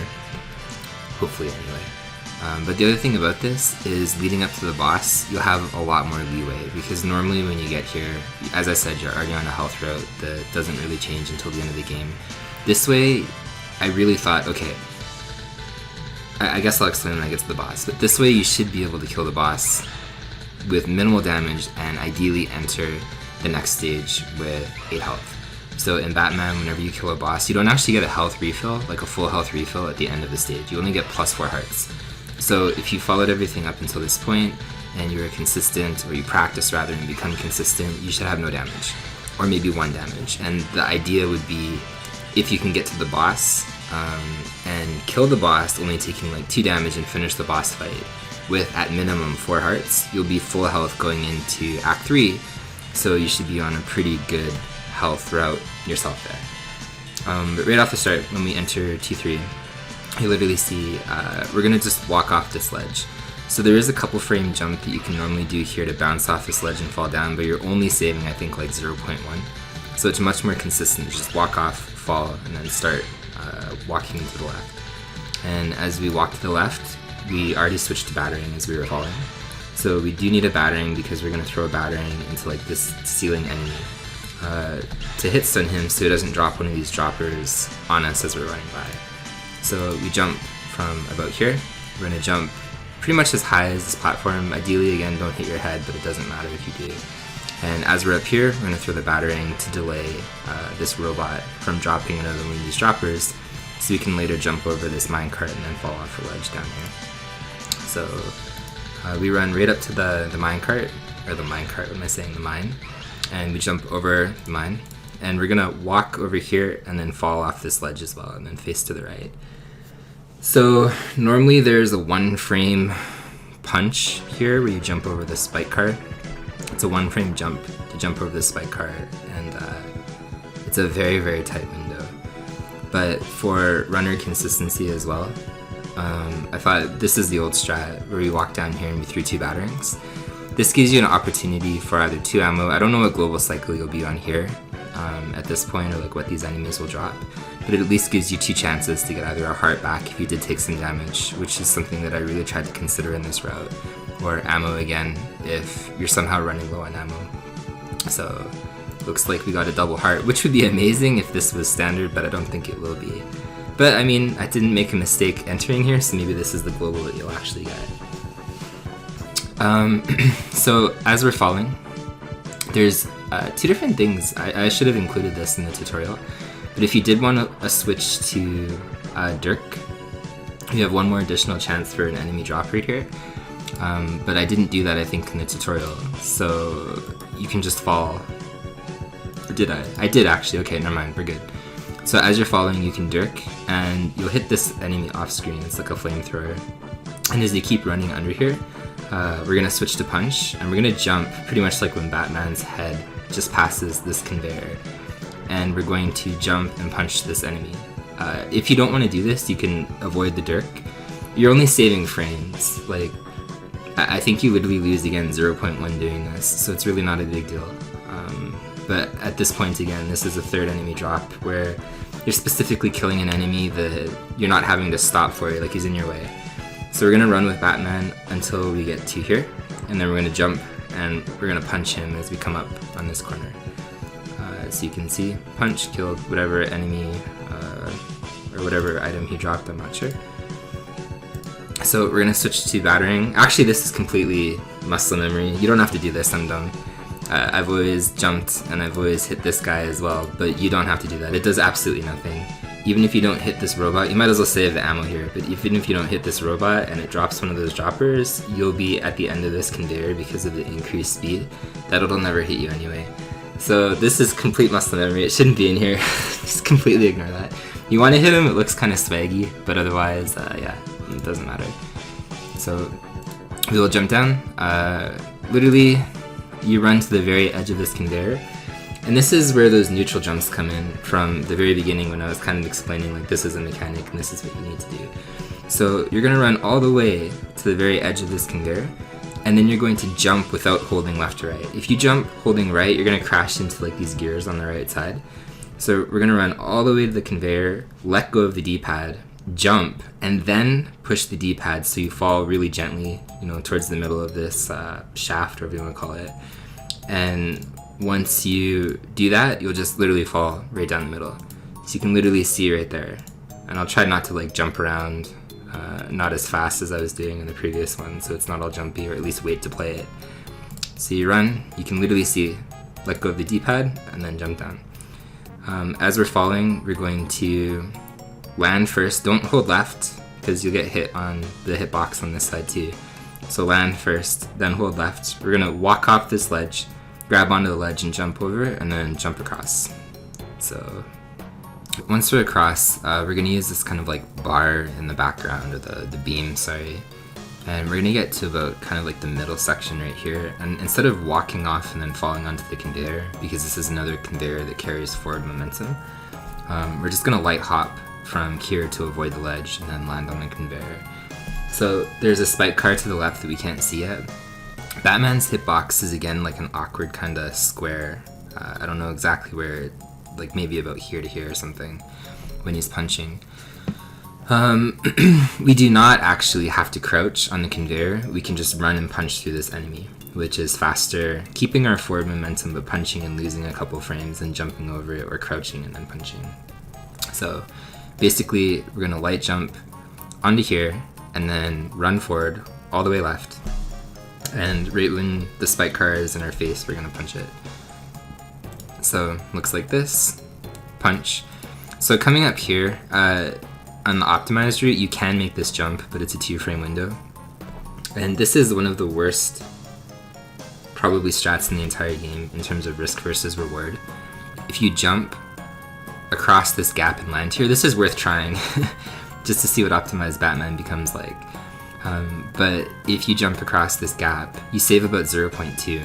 But if you fail, you lose about 2 seconds. And on an optimized kind of like Batman route where you're going for all the world record strats and stuff, the hardest part in Batman, I think, is getting to the Act 2 boss within a specific global time. I'll explain the Act 2 boss when I get there, because I think I'm actually going to make an entirely separate video for the Act 2 boss. But in general, in optimized Batman, 332 on your live split timer, 333, 334, or at minimum 335, like when you're running it to record paces, is really when you want to enter the boss at. So this route, you'll probably, if you skipped everything and you did everything properly, you might get in there at 335 or 336. But yeah, anyway, in particular, this is a 2-frame jump, and messing it up, you lose about 2 seconds, but you save 0.2. So if you lose this time, it's incredibly hard to get a good global pattern on the boss that we can't see yet. So I chose not to do that. This is not worth going for until you really kind of like refine the controls and you have a very good control of Batman, because again, you're only saving 0.2. So what you do instead is you just run off this ledge, you fall down, and then you double jump back up. So fall, jump, jump. As we're falling, we just want to either turn right at some point as we're falling down like this giant shaft again. And as we're falling, once you pass like these gears, you want to hold right. So again, you don't want to do it too soon, because Batman will hit his head. He's actually got a pretty fat head when it comes to like the hitboxes and stuff. So we're just gonna fall, and then as we're falling, we're gonna hit right. We jump again from about this corner, and we ride on again the forward momentum. So this strat coming up is a little bit tricky, but there's a couple of visuals that I use. So hopefully they translate well into other people. So we're gonna run all the way to like the very corner of this first conveyor belt, and as we get there, we'll jump. We're gonna land immediately, so that was a little bit too fast. Let me go back here. So we're gonna land immediately, and as we're landing right here, we're gonna jump again. And this is the visual that I have used. I don't know again how like Andy and Dexter and other top runners use it, but I land pretty much basically on the corner as far as I can here. I full jump again, so I land here. But to make the next part line up, you'll literally watch as I land. I'll do it frame by frame. you see Batman, I let him take literally like half a step. So he runs like that, and then I'm jumping again. So I let him run for like the smallest amount of time, just a couple of frames. So depending where you land on the first part of this jump, depends how you want to jump. So if you land kind of far away, you need to do like a stronger jump to get kind of like right to this corner so you can walk a little bit. If you land like right here, you still want to line up with the corner, so you have to kind of figure out what works best for you there. But the whole point of making Batman walk a little bit is because if you jump immediately without doing that, this spike car will hit you based on the strat that I chose to include in this tutorial anyway. So we're gonna go back slightly, and after we land here, we'll jump immediately, again, jump again here. But as we're coming down, we're going to punch. You're going to land like on this pixel, but you're going to punch this spike car before you land on this pixel.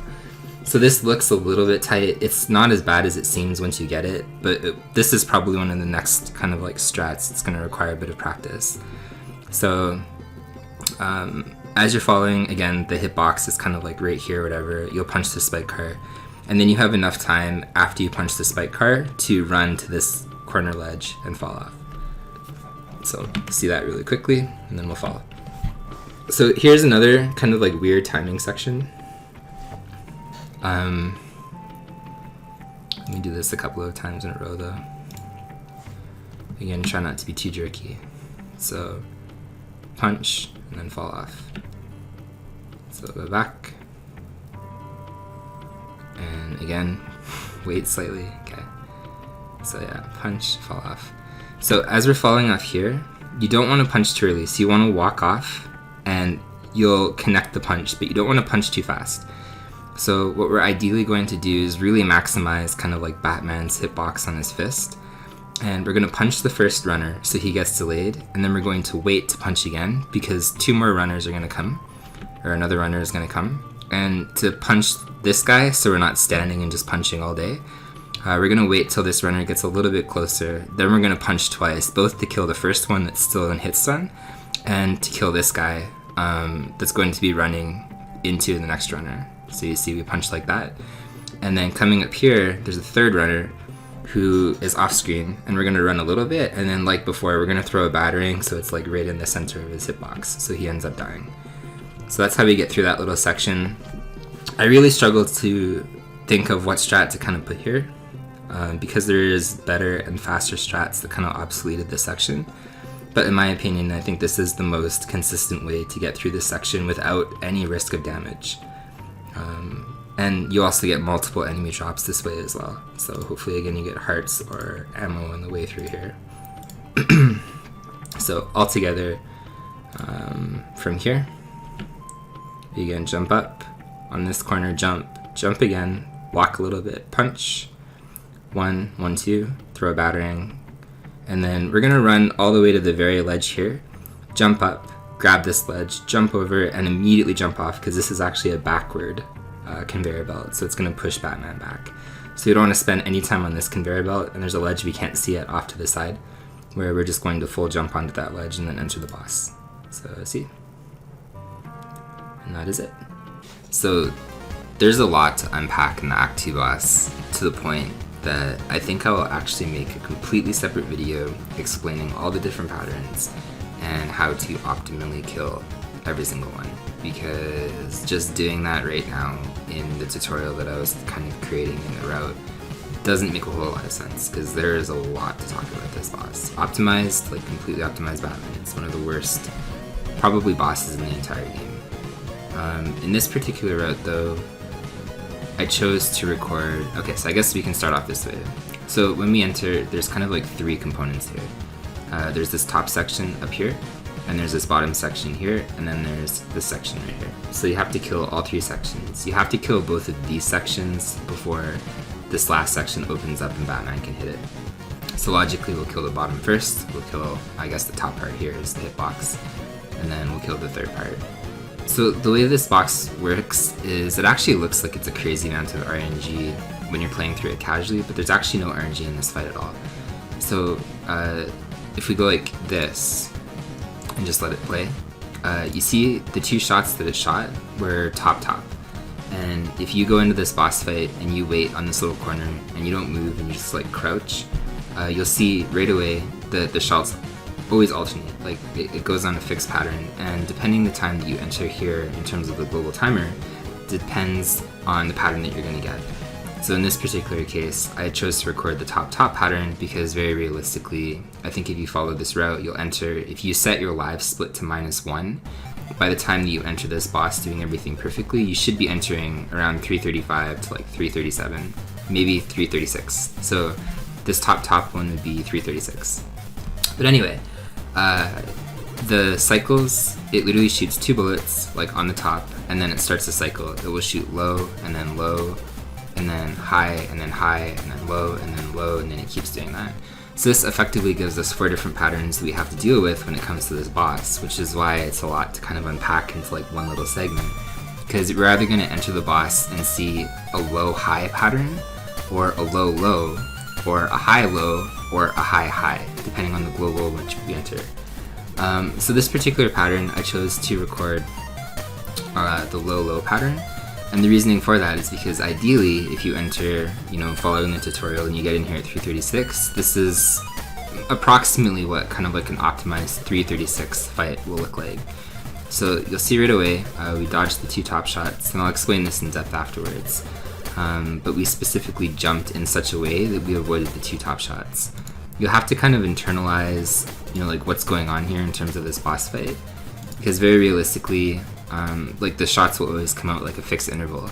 So to talk about the top part, speaking of fixed intervals, this top part is not random either. So these little drips will always cycle in the same way regardless of the same pattern when you enter, and it'll always be possible if you kill this bottom part fast enough, you can wall jump up and then on top of here, which you'll be able to see again. So you'll be able to jump on this section. This drop will always avoid you, and then this drop will also always fall in front of you. So that's kind of the basis behind the second part and all different patterns that you get. And once this part is killed, this third part will open up and it'll try to shoot Batman. It is possible if you do like this crazy frame perfect jump, you can jump over this and not take a hit. This is really hard. So yeah, we generally, no matter the pattern, just jump through the bullet because it'll always shoot. It'll always open up no matter the pattern is again. No matter what the pattern is again, it will always try to shoot you, just as this part does. So from there you jump twice neutral, and then you punch kind of like that blue spherical thing, whatever it is, and then you'll die. Okay, so to kind of break this down a little bit better and what I chose to do, if you get a different pattern at all when it comes to the second boss, try to damage boost either once. Like you want to take maybe 1 damage.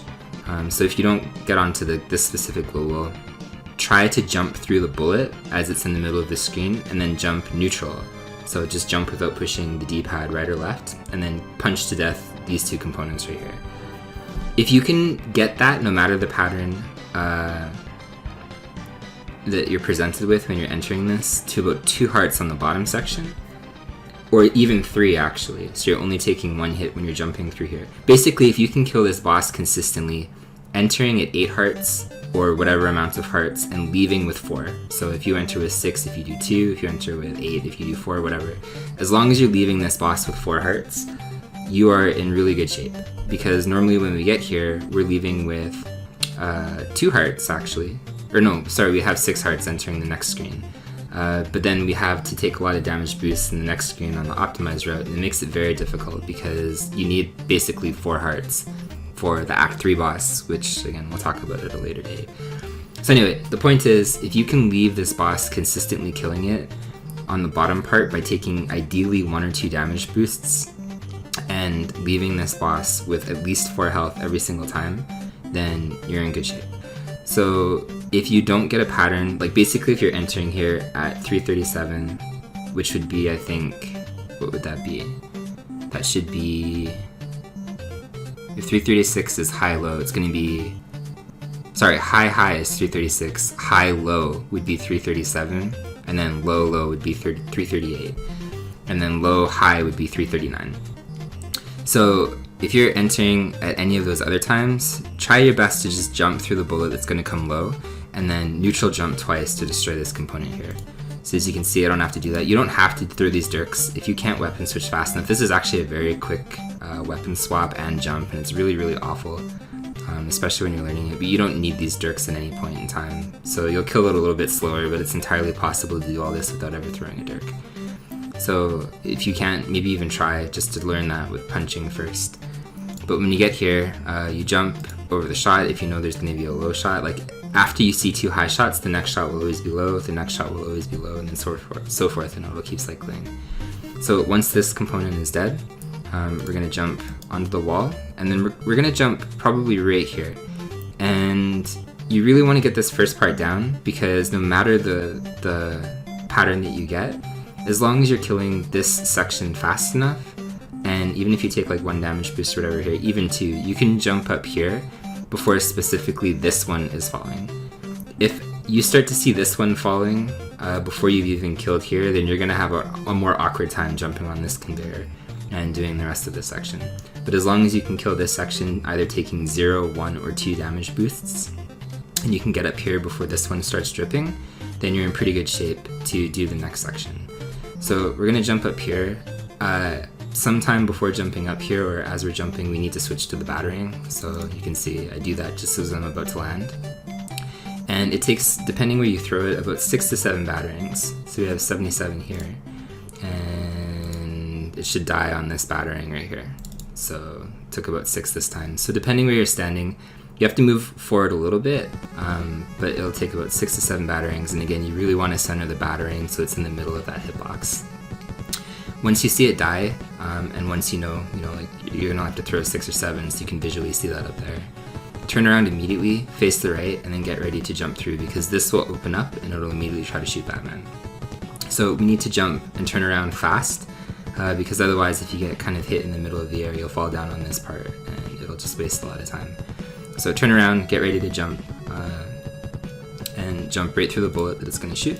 And as we land, or in the middle of jumping, we need to switch back to punch, because this boss actually closes immediately if you try to shoot a battering at it, a pistol, or dirk. It's like a frame perfect input to actually hit it with a weapon, so we need to kill this part with the punch. So we're gonna walk up kind of like pretty close, maybe kind of like where this little black thing is in the ground there. And we're gonna neutral jump as soon as we see kind of like that blue section appear. And it usually takes 2 jump cycles. If you have literally perfect jumping and punching, I think it's like 4 frame perfects in a row, you can kill it in 1 jump cycle. That does save a little bit of time, but otherwise, and it's worth going for it, you could try it, but that's kind of like a more advanced strat, because if you fail it, it just backs up into the normal kill anyway, where you have to jump twice. So yeah, we walk up there, and we jump, punch, we land, jump, punch, and then this part is dead. So from here, that's pretty much all there is to talk about the Act 2 boss. I will very likely create a very dedicated video exploring the multiple different kills. So the takeaway here is, again, just make sure that you damage boost. It depends on the pattern, like 0 to 1 or 2 times. As long as you're doing whatever on the bottom and killing these 2 components, and you can jump up before this part starts dripping, and as long as you're killing the Act 2 boss in general, even if you're not getting like this 336 pattern every single time, and you're leaving at 4 health, so you can get an extra 4 health starting the next screen at 8 health ideally, then up until this point you're in good shape. 3-1 sees our first manipulation. It's pretty tricky, but at the same time I chose to include it because it completely eliminates the RNG on the screen. What's a little bit tricky about it is you're going against the global timer. So it's also a variable manipulation in the sense that sometimes when you do the input, it's instant. Sometimes it can be delayed as much as probably, I would guess, like 0.5. So it's completely dependent on the jumper. So if we start this screen, you'll literally see there is a jumper right here. And you don't have a huge visual cue to do this, so but this jumper is affected by the global timer, and sometimes he'll be up in the air jumping like this, sometimes he'll be on the ground. So for us to do the manipulation, I'll actually go back to the beginning part of the screen. So you see how there's kind of like this water coming out, and there's one more right here. This is the visual cue that I use. We're gonna run with Batman right until his foot touches like literally this black line right here. It's the black line. Like I'm trying really hard to kind of like put it in there with the mouse cursor. We're gonna run all the way up there, and as soon as Batman's foot touches that line, once the jumper is on the ground, he will jump at us, but he'll give us what's called kind of the best pattern. Normally when you're running against the RNG on the screen, there's 3 patterns that you'll see very commonly. And then there's a 4th pattern that's quite rare. So you basically have like 4 different patterns that you'll see. Technically there's more, but that's kind of like the common ones on the blue wall, depending where you jump from usually. So we're gonna run all the way up here, right when Batman's foot, like it's literally a pixel perfect thing. So right when Batman's foot crosses this pixel, like this little black line, and the jumper is on the ground, he will try to do the best pattern, which is a long jump. So he will jump really, really, really long at us. And as he's jumping long at us, we're going to be jumping, full jumping at him going forward. So at this point, as you're running up to this line, you can either use Batarang, pistol for this, Dirk. Technically, you can use the gun. I learned how to do this just punching, but you're gonna have to figure out, I guess, what works best for you, and it's very variable in this situation. One thing I kind of neglected was kind of mentioning what kind of ammo you should have at this point. So I would say it's pretty safe.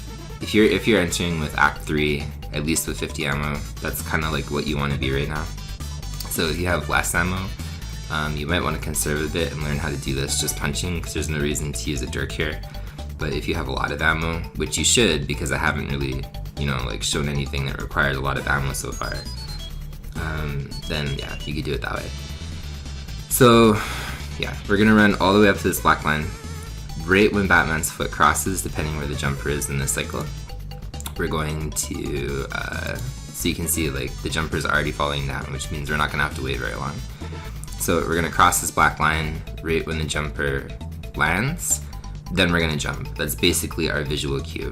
We're gonna walk to this line, wait until the jumper is on the ground, then we're gonna hold forward and jump. That's basically what this manipulation is. So you see, I waited just ever so slightly here, and now I'm jumping and punching. So I'll do it a couple of times again. Wait, jump. I'm not punch, rather, but kick this time. Or kick. Due to my prep the rapper. I meant shoot. So, yeah.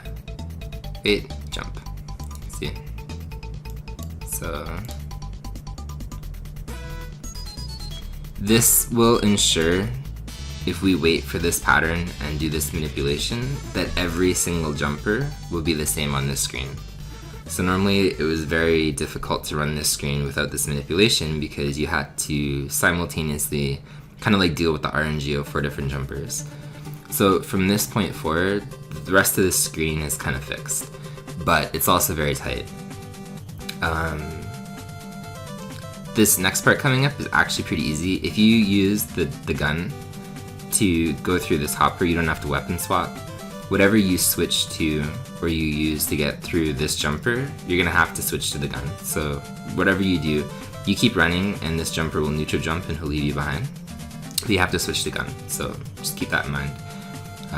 So as we're switching to the gun, we're going to use kind of like this line right here. And this is kind of like a bit of an awkward jump, because you want to jump early and shoot. I guess you can do this one kind of frame by frame, because you want to jump early and you want to shoot kind of early too, and then that way this gun will come out just as this jumper is going to pass through you, and then he'll leave you behind, and then you'll end up landing between these 2 mines, which we'll jump out of in a second. So I chose specifically the gun for this entire section, because you'll see in the next section I also chose the gun, because I figured that was kind of a more consistent strat. So if we look at that without slowing anything down, actually you know what, we'll go like this, and the playback slower. So you'll see, we stop at the line, jump, shoot. We're gonna stop approximately about halfway here, and then jump and shoot. We're gonna jump again. We're gonna shoot, and then we're gonna jump and shoot. We're gonna weapon swap to punch, and then jump down. So that whole sequence is actually quite, I mean, like, it's not easy, but once you get it down, it's very consistent. So you can tell that you're on the right global because this jumper will automatically neutral and leave you behind. And likewise, this one will pass through you and then neutral and leave you behind. So if you get those two jumpers to jump that particular way, you've manipulated the global timer so far to be on that specific timer. When you're jumping over here, this pipe jump, there's two options here. So I chose to include the one where you're not taking damage. But if you cannot get this, because this is actually very, very, very tight. If you cannot get this, what you can actually do is once you jump over these two spike cars, keep running to the right, fall into these gears, and then hold A so you're buffering your jump or whatever. So you automatically jump out on the next available frame. And that will ensure that you get one of two patterns we can't see yet. Otherwise, this pipe jump is actually very, very, very tight. You have to immediately jump, almost without using, like you can't run from all the way over here, jump, and then kind of like grab the pipe like that with Batman. You have to like neutral jump, as neutral as possible. Don't turn around almost at all. Grab the pipe as soon as possible, jump up here, and then jump off. So if you can't get this, don't worry. If you start getting weird patterns, just walk off into the gear, jump out, and you'll start getting the patterns that you'll see in the second part of this video. But I figured if you're already doing the first part of the manipulation, you might as well learn how to do the pipe jump. If you again can't do this, then you have an option of just walking in the gear, which if you can get here at least like 8 health, it's honestly not a bad idea, because you will kill some enemies along the way and hopefully you'll get a heart. Ideally still you want to have as much health as possible, to like buffer for mistakes and stuff. But if you take a hit here and you're entering with 8 health, that's honestly not that bad. So yeah, we're gonna jump up here. We'll play this part one last time. This is kind of the tricky part here, so maybe we'll start from here. So after we jump down, we jump, shoot, and then jump, shoot, jump, immediately shoot, and then weapon swap, punch. So you'll see this, you want to grab that almost immediately and then jump immediately, and then as you jump, this guy should neutral and then he should long jump over here and then despawn. So no matter what pattern you're gonna get, wait, I'm gonna explain that. No matter what pattern here, you're gonna get this guy to either jump like this and leave you, he's gonna neutral jump again and you're gonna be able to leave him behind, or he'll neutral jump and he'll long jump over and then leave you behind. So you'll see one of two patterns and that determines what's going to happen on one of the last hoppers. So with the last jumper, I think it's a 2 to 7 frame window depending on the pattern that he gives you. I can't remember the exact frames now, but there's 3 patterns that we'll see from basically every single hopper. These are the 2 patterns that we want to see from this hopper, and then the 2 following patterns are the ones that we want to see from the very last jumper. So we want to see him either neutral, long jump over, or long jump over and neutral. So this is the pattern that he chose to give us right now, and he's just gone. So coming up here, we got the second best pattern, which means that he will neutral jump, but then he will long jump and chase us a little bit. So to get around this pattern, to make sure that you don't fail, you see he long jumps like this. You need to jump and have almost a delay in coming up here. So once he long jumps over you, you grab onto the pipe, but you don't immediately jump off of this pipe. You wait for a few frames because he'll immediately jump up. So you wait for a few frames to jump over, and then you jump with a delay and then land on this block. So kind of make that floaty so you're not automatically holding right and jumping as quick as possible. And if you do this correctly on this particular pattern, he will chase you and he will almost hit you, but just the way that his jump arc will jump, you'll be able to land before he actually jumps into you. So it looks like this. We wait ever so slightly. We'll land here instead of getting hit, and then we'll keep going forward, and then he'll be left behind on this pattern. So that's how you deal with that longer pattern. And then how we deal with the shorter pattern is this pipe jump was cleaner than last time. So you see he neutral jumps this time, or he just leaves us behind. But this is the best pattern. So if you see him go like this and just jump over you a little bit, you can walk right under him and then just go like this and then continue to jump that way. On both of these patterns, as long as your jumps are perfect here, you won't get chased. So this is a bit of a hard screen. You'll have to practice. This is kind of like the first real practice screen, more so than I think anything else in Batman, because you have 0.3 to do all of this correctly, to be on the right waffle, or to be on the right waffle, to be on the right global. I read waffle here. But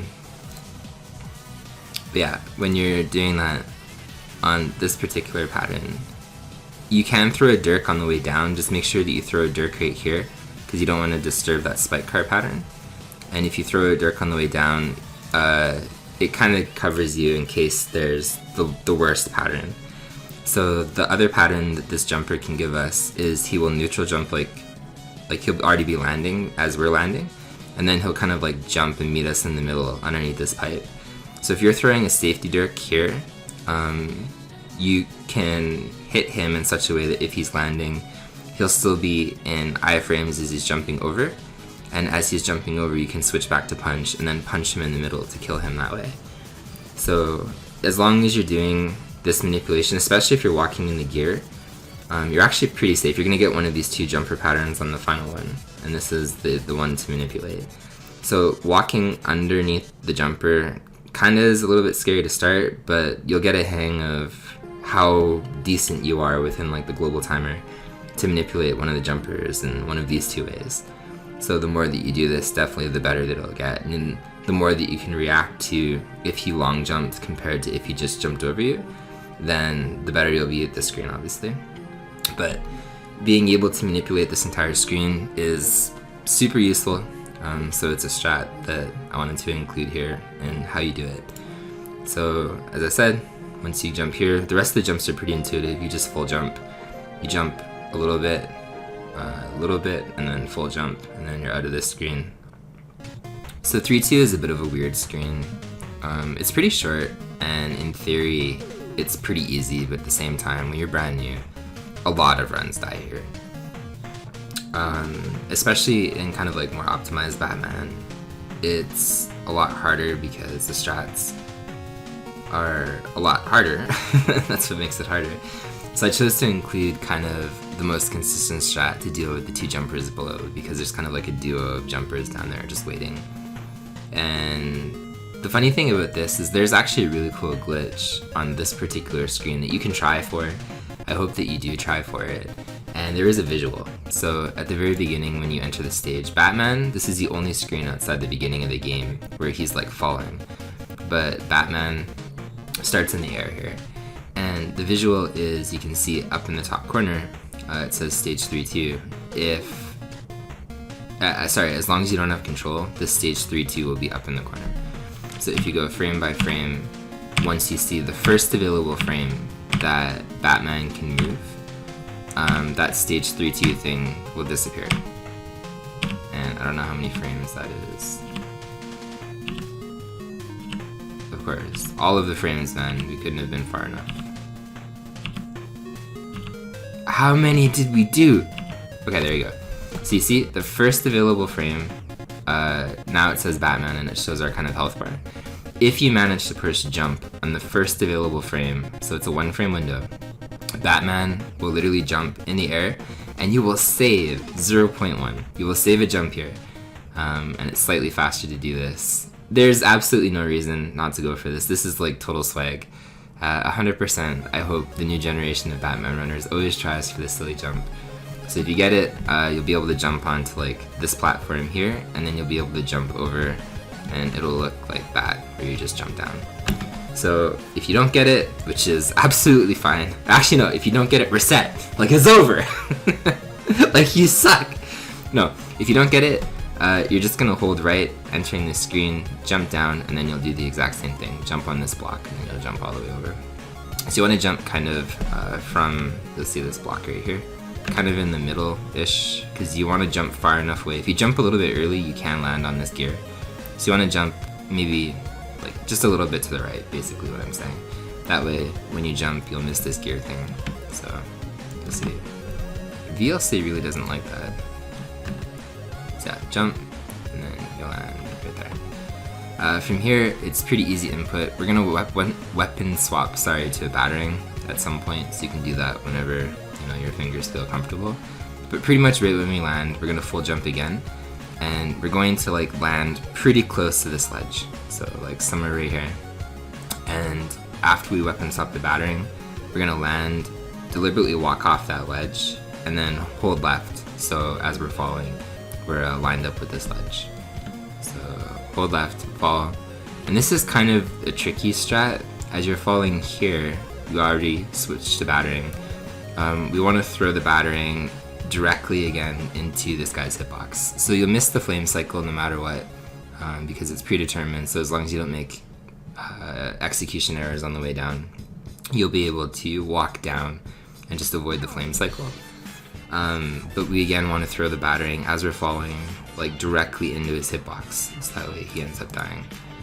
And he'll give us a drop. I don't know at this point what global it would be on.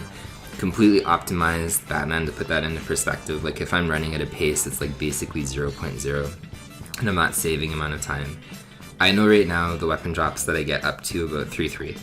After that, it's very hard, minus a couple of enemies that I know that I can expect like a heart or something. It's going to be a long time before you internalize ammo, because it's going to be a long time before you can run to like a 0-0 pace, where it's basically the same global every single time. So ammo effectively becomes random after the first screen, which is why it's so important to do the first screen properly, because you never know what you're going to get here. So, especially with like random execution errors and stuff. But yeah, as we're falling, we'll throw the thing.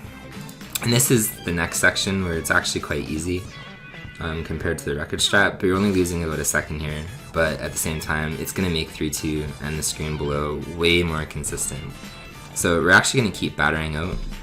And what we're going to do is we're just going to walk off this ledge. So you're just going to walk literally off this ledge and keep walking left actually. So you're going to fall. And then you're going to hit this ledge very basically. So after we walk off this ledge, we're going to let go of the D-pad and we're just going to neutral fall. And then as we're falling to the right, we're going to obviously like turn around. And we're going to keep falling to the right so we land kind of basically on this ledge. And we have to do that to avoid this mine, which is going to start to explode right when we're about to land. So we want to be on the far right so we can just outrun it basically. But this is where you'll see as we're falling, I'll do that slow motion afterwards. But as we're falling, you want to walk off this ledge again. Wait just a few frames, like a handful of frames.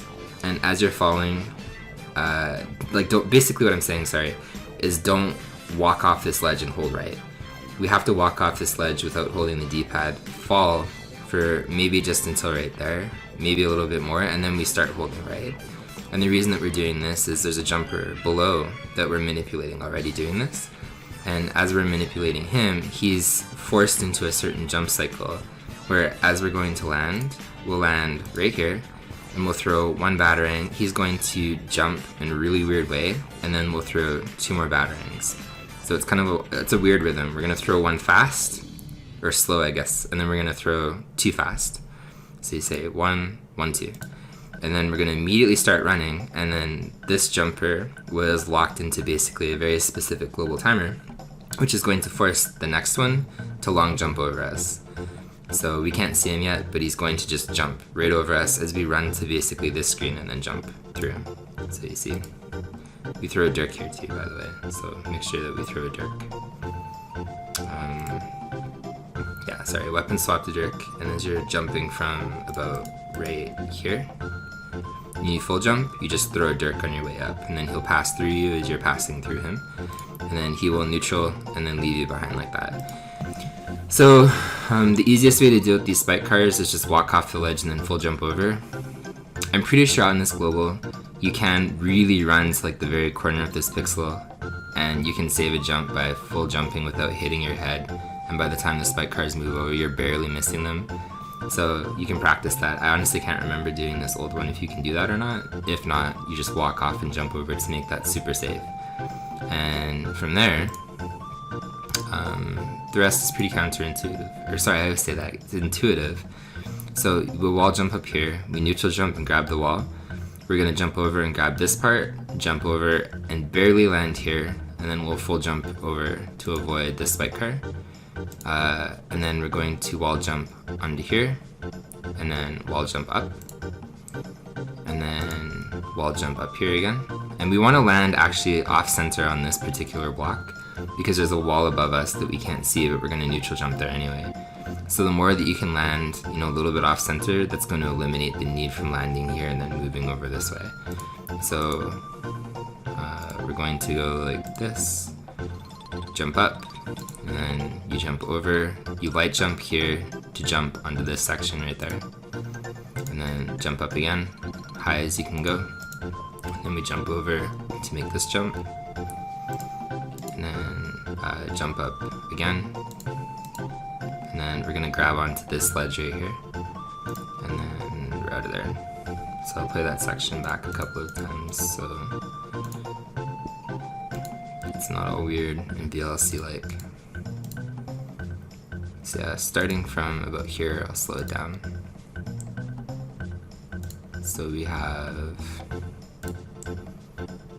neutral jump right here, lighter, full jump or almost full jump, over, off center, up, over, right here, land, up, right there, right there, right there. And this is gonna let us catch the transition early. So we'll just fade out into that screen.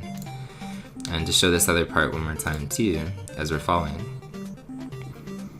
as I said, we really want, I'll do this one in slow motion. So as we're falling, you see we land right here. We're going to literally walk off, but you'll see how many frames Batman is kind of neutral for here. So at this point, I'm not holding the D-pad anymore. I'm just letting him fall. And this is how many frames. Like, it's really not that many. So maybe like once you get past this line with Batman's feet, then you start holding right. And, oh dude, I hate this thing. So yeah, like that. And then as you're holding right, you don't want to hold right like super crazy, because you want to land literally like right here. Kind of like in this little area right here. Because you don't want to walk too far right over, otherwise the jumper will jump on your head. So you want to land literally right here. You throw 1 and then 1, 2. Works better if you're ducking there, I think, for a visual. And then yeah, we run through again. So this screen is a lot easier than you think once you learn how to do it. Otherwise, if you don't know how to do it, I promise you, like, this will be a screen where runs die. So after we get to the top of the section, we're entering 3-3. And yeah. So we have 3-3. 3-3 is not too rough, actually. At least in this route. Normally, this is where the health route starts to get a little bit tight, I think, in, like world record strats. But right when we enter 3-3, ideally you want to jump. You do save a little bit of time jumping, pretty much like on the first available frame, going down like this and then coming back up, compared to just walking off this ledge. Really small amount of time to save those, so it's not like it's a big thing. But regardless, if you just walk off this ledge, you jump. We're going to weapon switch twice to the pistol, like pretty much immediately while we're doing either. So after you weapon switch twice to the pistol, we're going to run probably to just right here, and we're going to shoot 1 bullet on the way up, and there's a spike car we can't see yet again off the side part of the screen. And we want to line up the bullet so it's basically shooting kind of in like this area right here. So you'll see that first shot will come out. As we land, we're going to jump up again, and we're going to shoot a second shot to replicate that.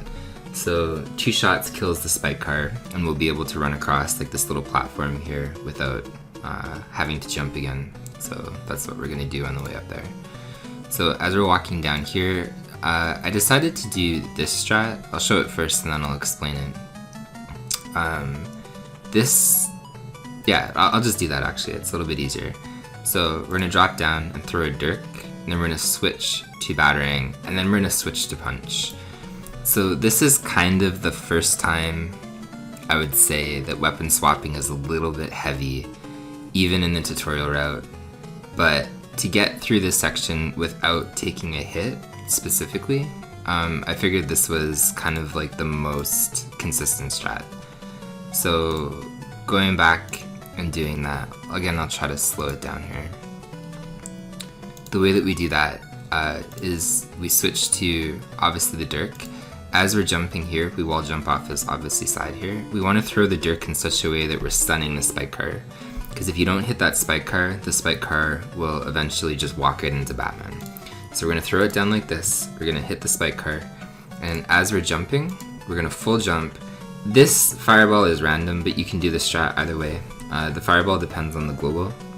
So, well, not the global. Well, actually, I can't remember. It's either going to depend on the global. But anyway, either you're going to jump this fireball and you're going to make it, or you're going to jump right into the fireball, literally, and you're just going to stand here and hit stun. But either way, regardless of whether or not you make this fireball, the strat is the same. You're going to switch to battering, and as you pull out battering, you're going to throw one, and then one again, and it'll kill this enemy drop. Ideally, you want this drop, because I think it actually messes with a despawn later on in the stage, because there's another tank in the top left corner. So we're going to switch to punch on our way down, and this fire cycle, we will just miss it. And we're going to jump up right after the fire cycle is done, so pretty much like right on the corner here, and then double punch this enemy as we're coming up, and collect his drop as well.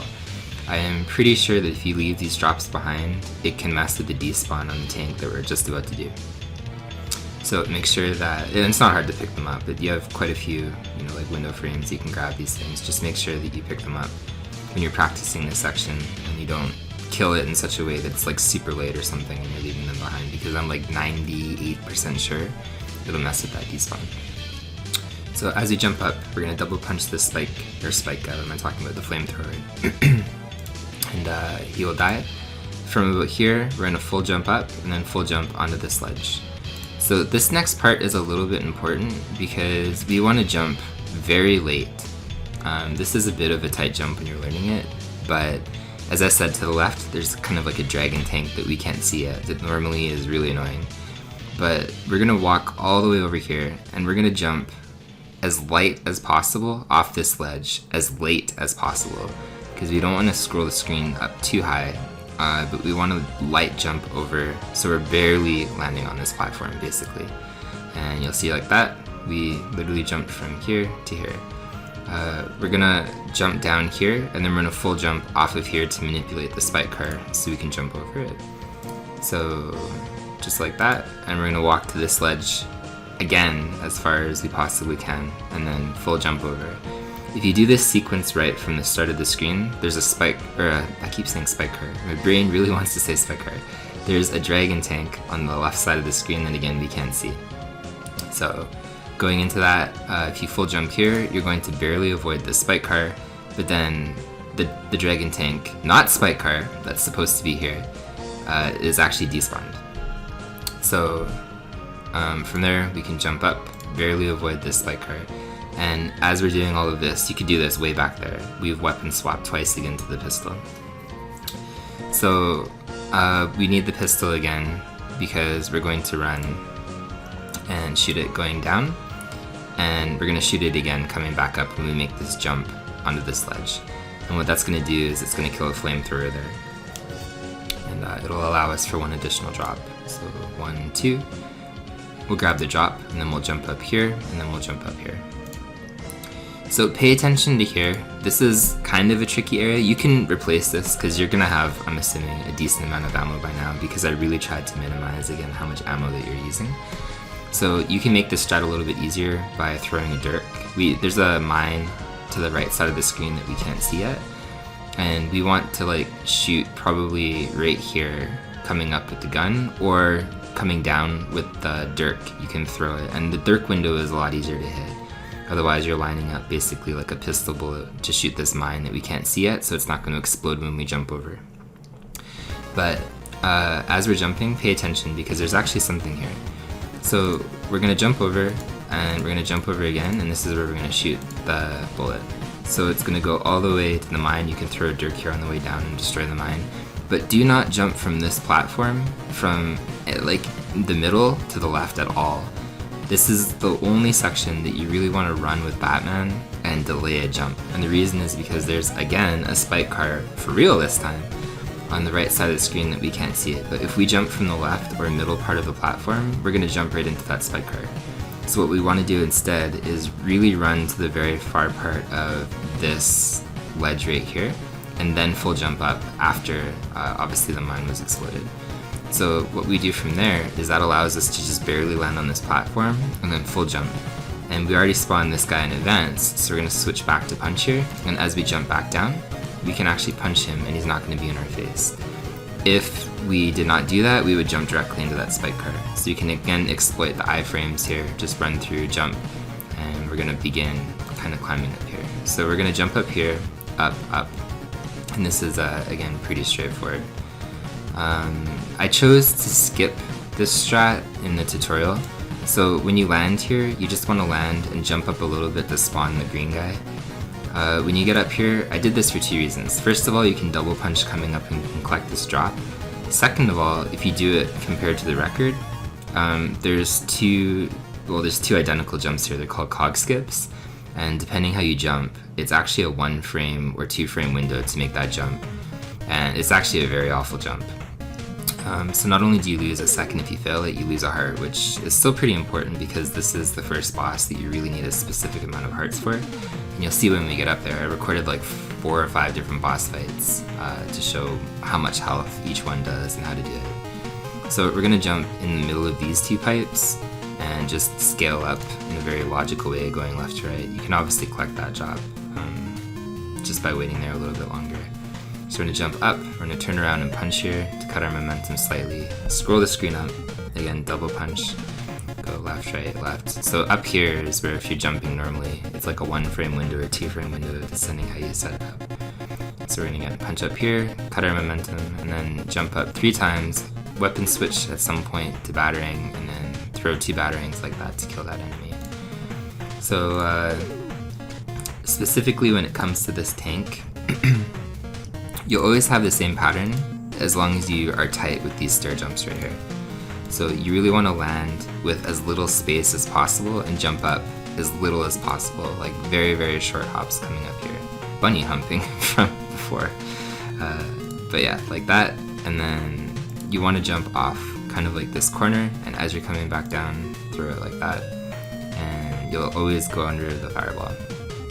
So long jump over, jump again to get under this pipe, and then we're going to enter the boss. So the 3-3 boss is pretty crazy. I recorded multiple different ways to kind of deal with him because it's completely dependent on your health. Even in the tutorial route, you want to get here with at least 4 health. So you have a lot of leeway for some mistakes, but I recorded multiple different ways that you can kill him and the rhythms based on the amount of health that it would take. I also put in an old task strat, which is not worth going for, but at the same time it's worth knowing at least how to do, because if in the chance that you want to continue your run, but you get here and ammo is really low, because entering Act 4 you probably want at least like 50 ammo, both to make sure that you're going to get ammo drops or have ammo to kill enemies on those screens, but also to ensure that you have ammo kind of like for the rest of the game. But entering this boss, the first kill that I recorded is the old task kill when it came to punching. So as soon as we can gain control, we want to jump up here and then jump over and over again and then fall down here with Batman and be in this right corner. So you'll literally see we jump up, over, and then we fall down. So this is a punch only kill. We're gonna wait kind of like until he's done laughing there. I'll literally show that again. So he's got like this little chuckle, and that's kind of like your visual cue. So right when he's done laughing, you don't want to punch him too early, otherwise the hitboxes become weird. Then we turn around and we punch him basically. So we're gonna hit him, and then from here we're just gonna keep punching and cycling. So he'll jump up, we'll punch again, he'll jump up, and we'll punch again. And this is a 4 health kill. sometimes 3 if your health is really good and your rhythm is really good, but technically it takes no ammo. So this is worth knowing only if you want to continue your run and you have like maybe like 15 ammo for the next screen and you don't want to use any ammo, because most of these boss kills take like 13, 12 ammo or something like that. So if you want ammo for the next screen, you have the health, you at least can understand now when you're new, okay, we can punch and kill him. So this loses about a second compared to the rest of the kills, but it's at least there as an option. So for a kill that I would not recommend, it should be the battering one next. And with the battering one, you can use the batterings literally to damage boost and kill with lower amounts of ammo, but it's slower. So what you're going to do is you're going to run up here, you're going to throw a battering to make him jump, turn around immediately and start throwing batterings, and as you can see, right when we're about to get hit, so this crescent thing that's coming out, we're going to turn around and we're going to get hit in such a way, see, that we're going to get recoiled backwards, so we're in a better position as he jumps back over and he continues his cycle. So that's kind of the idea behind this one. This is a very easy way to kill him if you can't get weapon swapping down, but it again loses time compared to what I would consider now the more record strats and the record way to do it. So the better way to do this kill is to immediately swap to Dirk, as you're about to see, and switch back to battering. So we again have to hit him to make him immediately jump over to the side of the screen. I've always used this kind of like rock formation or whatever in the background. So once it's lined up kind of with Batman, you want to turn around and face left here. You want to throw as many batterings as possible. You can get like 6 or 7 off on this side before he jumps back over, and as he hits you, this time you don't turn around, but right when he hits you, you weapon swap back to punch, and then we're going to go meet him on this side to punch him. So we're going to punch him as many times as we can, allow him to recoil us backwards again, and then this time weapon swap back, line up with the same rock here with the battering, and then throw more batterings into him, and then he will ideally die. So this takes 3 on this section. If your rhythm is really good, really bad, it'll take 4. You might take an extra hit there, but that's okay. Ideally you want, again, 3 to 4 health for this particular boss fight. I don't know why I jumped there. So for this one, this is probably one of the most important kills. So if I were to tell you to learn 3 kills, it would be the last one, the fist one, which was at the very beginning, and then the beginning of this one. Because there will be times when you start to optimize Batman, especially on this tutorial route. And as I've said before, like this tutorial is maybe good for 10-10, like sub 10-10, or like around a 10-10 time, 10-13, something like that. So it's very good for a very competitive Batman time.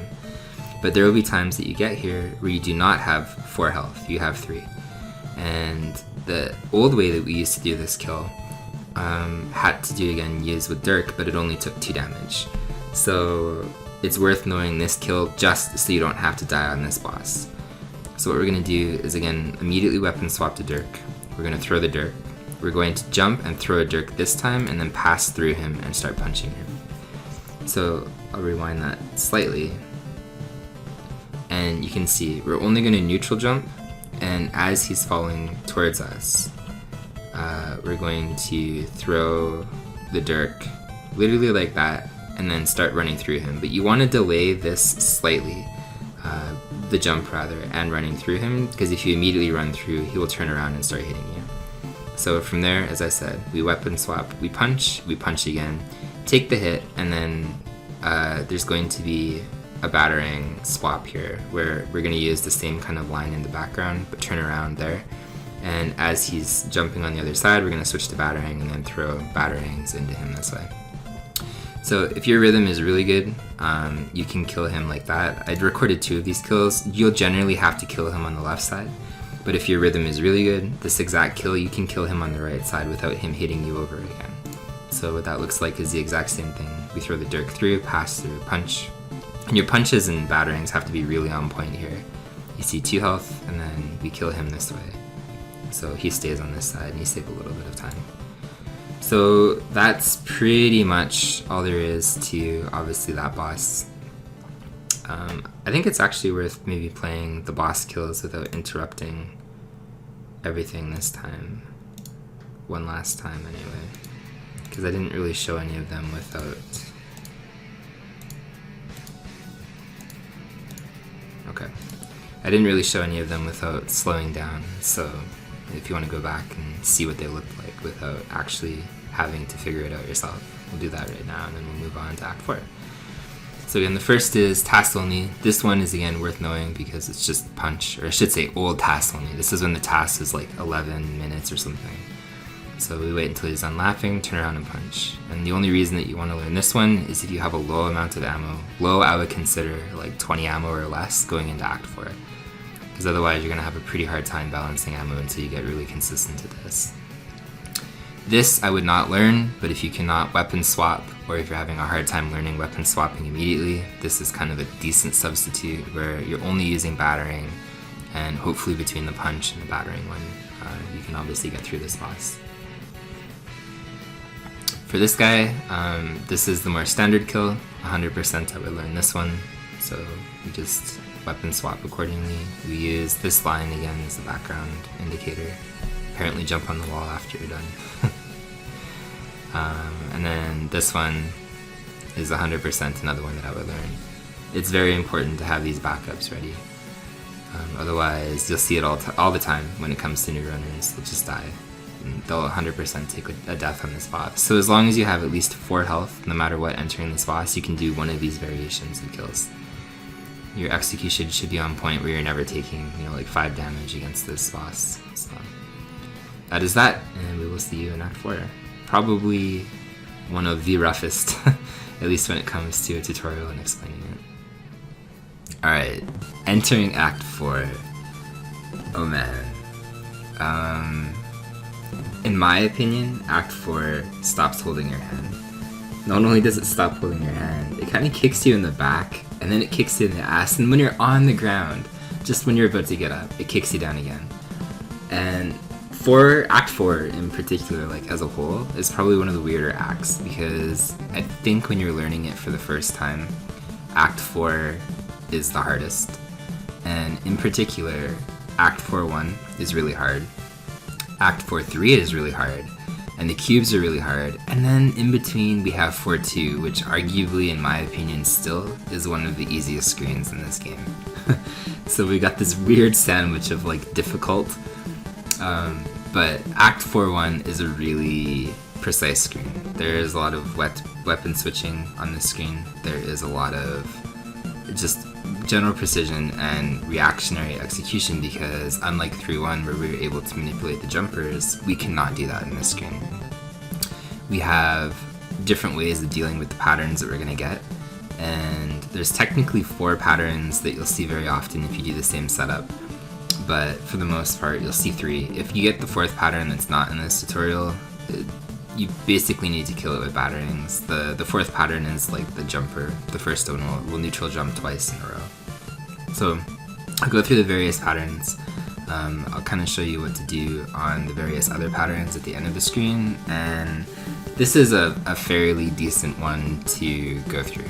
So this one might be a little bit longer than the rest with the explanation, but we'll still try to go through it at a relatively decent pace. So that way you're not stuck watching level 4 forever, and you can actually speedrun Batman. So right off the start, as Batman is going to run here, pay attention to these like little square, whatever these things are, kind of like little posts or something in the background. And the visual that I have is, we can count them, we say 1, 2, 3, 4, I think on the 5th one. So between here, right before the mine, you see? Batman's gonna full jump. So you really want that to be kind of like right in the middle of these 2 kind of like background pegs for 2 reasons.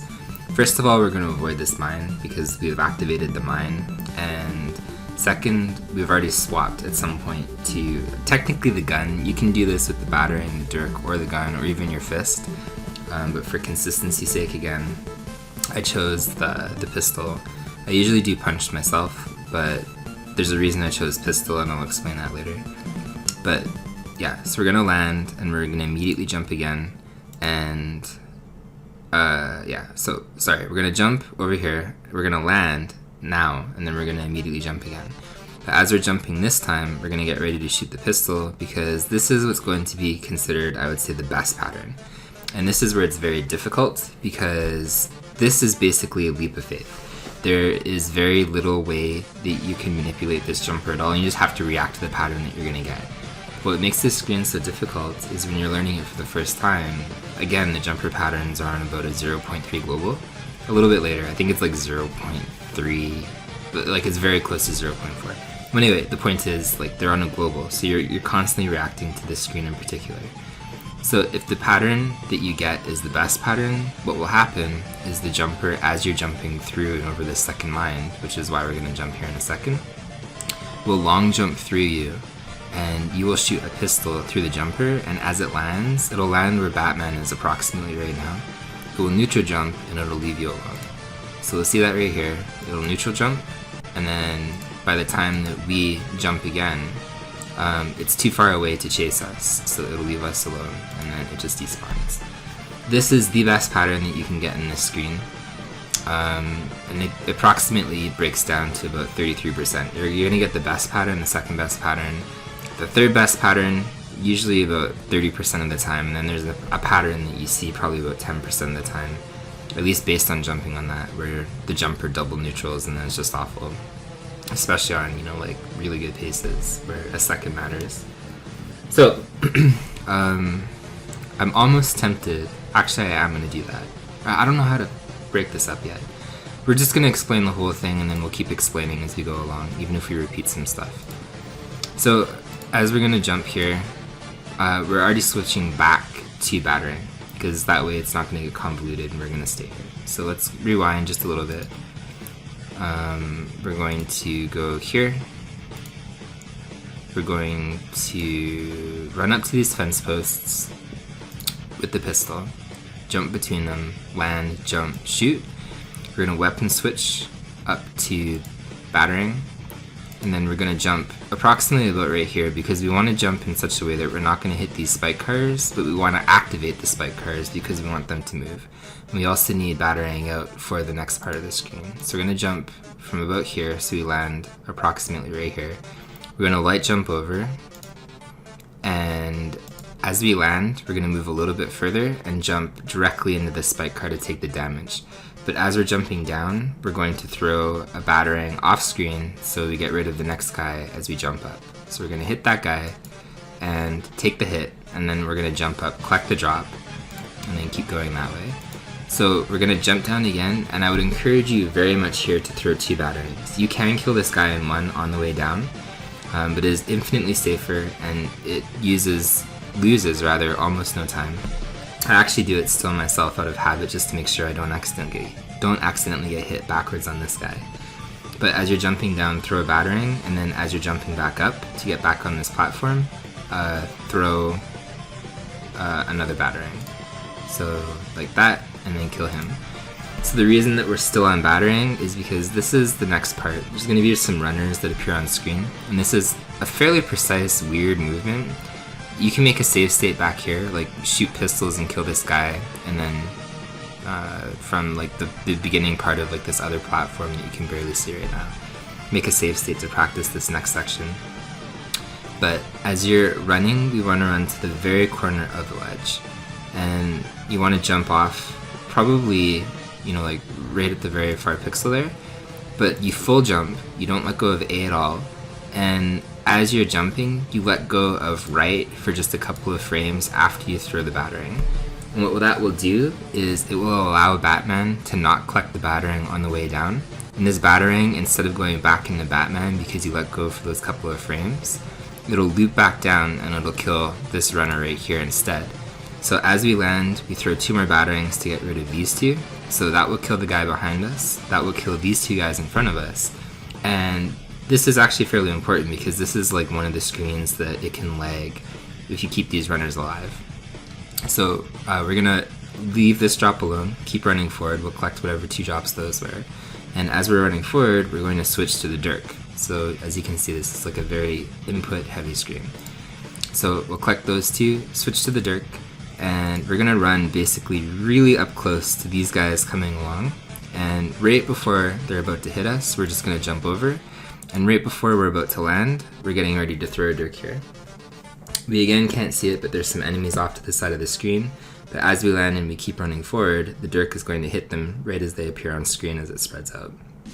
So sure enough, they get hit. We're gonna run to approximately about right here, jump up again, and because they've been in hit stun, we're going to throw the dirk one final time, and that'll get rid of both of them. We'll collect these drops. And from here, it depends. This jumper, again, has about 3 different patterns. I recorded this section 3 different times, so we'll go over the patterns. It depends how clean you do this stage. If there is any kind of lag, if there is any kind of mistakes, what pattern that you're gonna get. So instead of saying like this is the pattern that you can expect because it's going to change every 0.3 seconds, I'll go through the different patterns after this and show you what you can kind of do if you recognize this pattern. So this one in particular, he long jumps over and he's going to kind of like hit this ledge thing right here. And he's going to come up again, and this is a fairly bad pattern, but as you're jumping up, you need to turn around and throw another dirk into him, and then he'll neutral jump and he'll leave you behind. So we'll go like that, and no matter what, after this jumper, no matter what pattern comes next here, we need the battering mode. This is kind of like the magical position right here, and as we run up until this section, we're either going to have to wait here slightly because this manipulation came from Dexter, or we can just run through. So in this particular pattern, because this jumper is just about to jump, we can jump and we'll be able to throw a battering, and then we'll just be able to run through. And then we just keep going like that all the way until the end of the screen transition.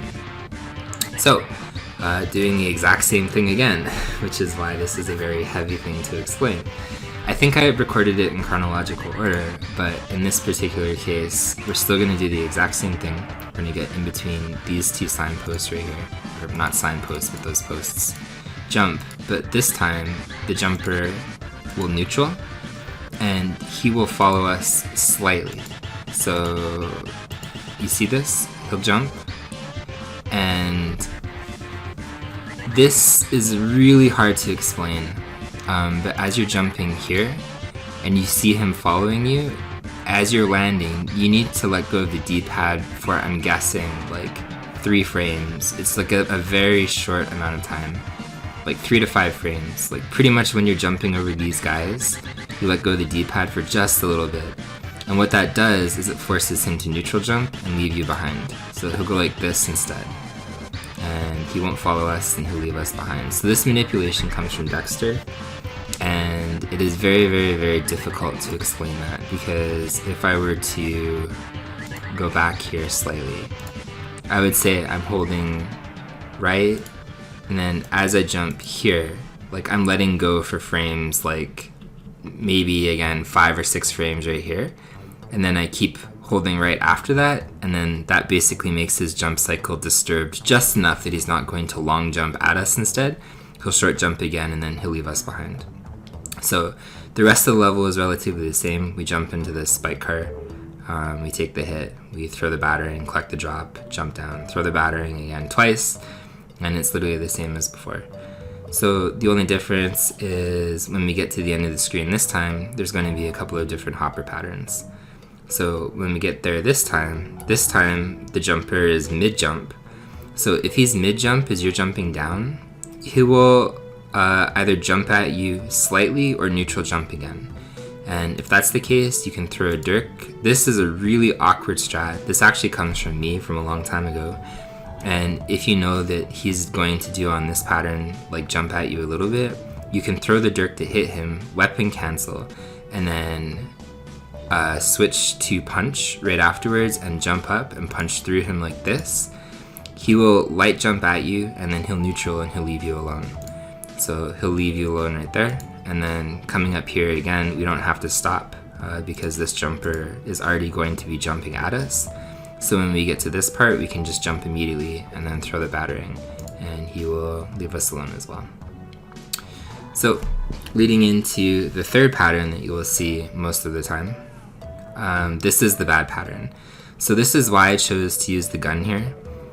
The gun is only one off from the dirk when you're weapon switching, because it obviously goes from batarang to pistol to dirk. So you're already on the pistol as you jump here. You shoot, and this is the worst pattern, or the second worst pattern I guess you can get, because this time when we land, the jumper will jump immediately on Batman's head. And to get around this, the best way that I figured out was to switch to dirk. Allow the jumper to hit you. Batman will recoil backwards, but as he's flying backwards, throw a dirk, and that will get rid of the mine, and it will hit these two spike cars as it spreads out. So whatever the mine drops here is kind of like your visual cue. We'll run up to that, collect it, and then we'll jump, and as we're jumping, we'll throw and we'll hit these two enemies again, and the jumper stays behind because it's in position to neutral jump. Starting from here too, same thing, we're just gonna jump down, this time again collect the drop and then keep going through the stage. And the last time, what makes this pattern so bad is usually the jumpers at the end of the stage are off cycle as well.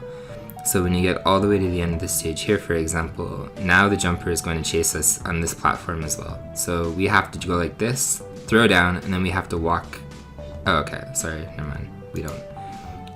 There is a third pattern there that apparently I didn't record, but if you ever have to like drop down, you have to throw a dirk. But anyway, don't worry about that. You'll get one of those other patterns for the most part, as long as you're doing these stages pretty well. But yeah, that's basically the gist of Act 4-1. And this is, again, a pretty rough stage. This is one of those stages where everything kind of comes together. You have to have precision and execution. You literally need to execute everything properly. You need to be able to read the patterns very quickly, and there's no real way around that. Like, this is the first kind of, I think, like difficulty spike, which is really silly because, as I said, the screen that comes after is pretty easy, and then 4-3 is still fairly difficult, but it's not really difficult if you're playing it consistent or in like a tutorial route. So it's really just this one.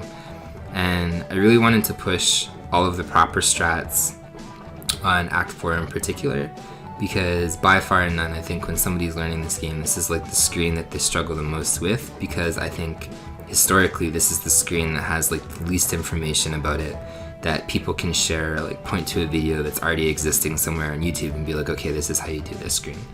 So hopefully having it laid out in, you know, like proper terms and like how you deal with these different patterns helps people, because very realistically, again, this is a very, very, very tricky stage in terms of the speedrun and everything that it demands from you, because you're literally making a reaction based on 0.3, like the global, and then using that entire reaction to dictate the rest of the screen going through.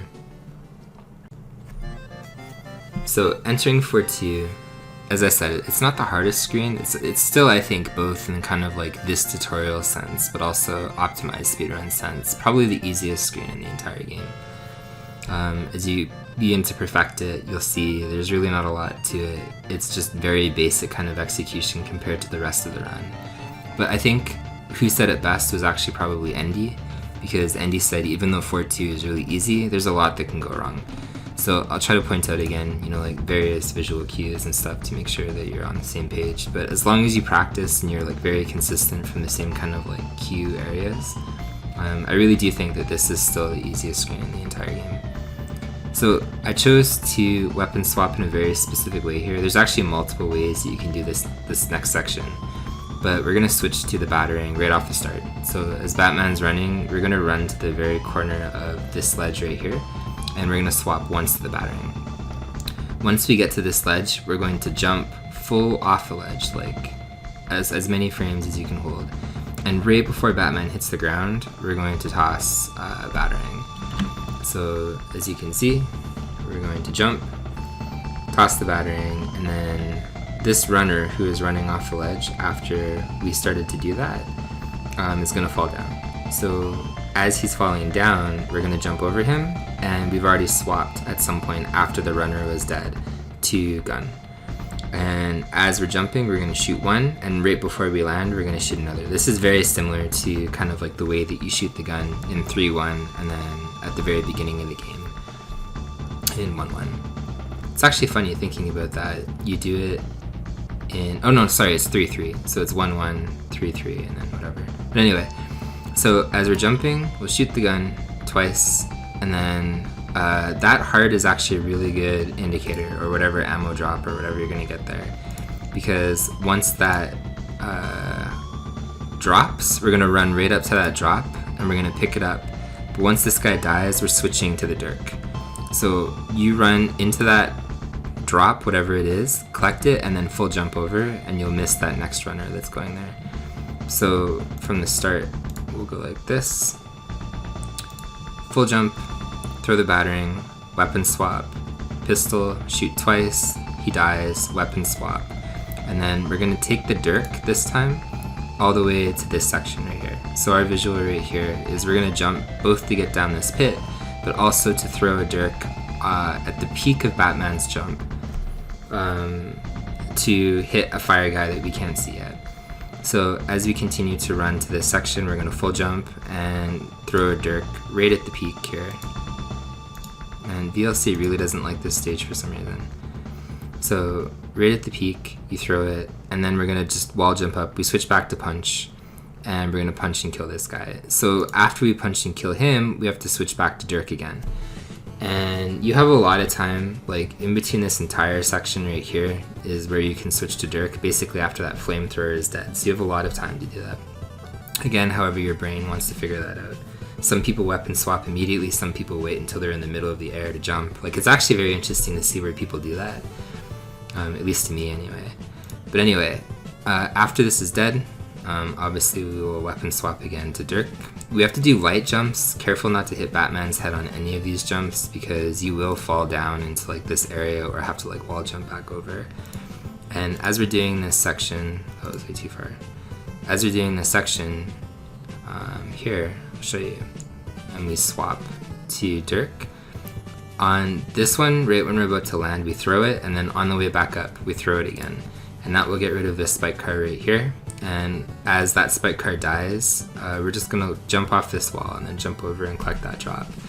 If the spike car gets hit by the first Dirk, but you don't get the second Dirk out, what you can do is drop off this wall really, really low, and then jump over the wall, and as you're coming back up, throw your second Dirk, and that's kind of like the old way that we used to do it. It's also worth noting too that, both of these Dirk throws you're holding down and right, not just right. Because again, if you're holding down and right, the trajectory in which the Dirk comes out is lower compared to just right, which it would be slightly higher. So after we do that, we wall jump off here, jump over, and then we jump over.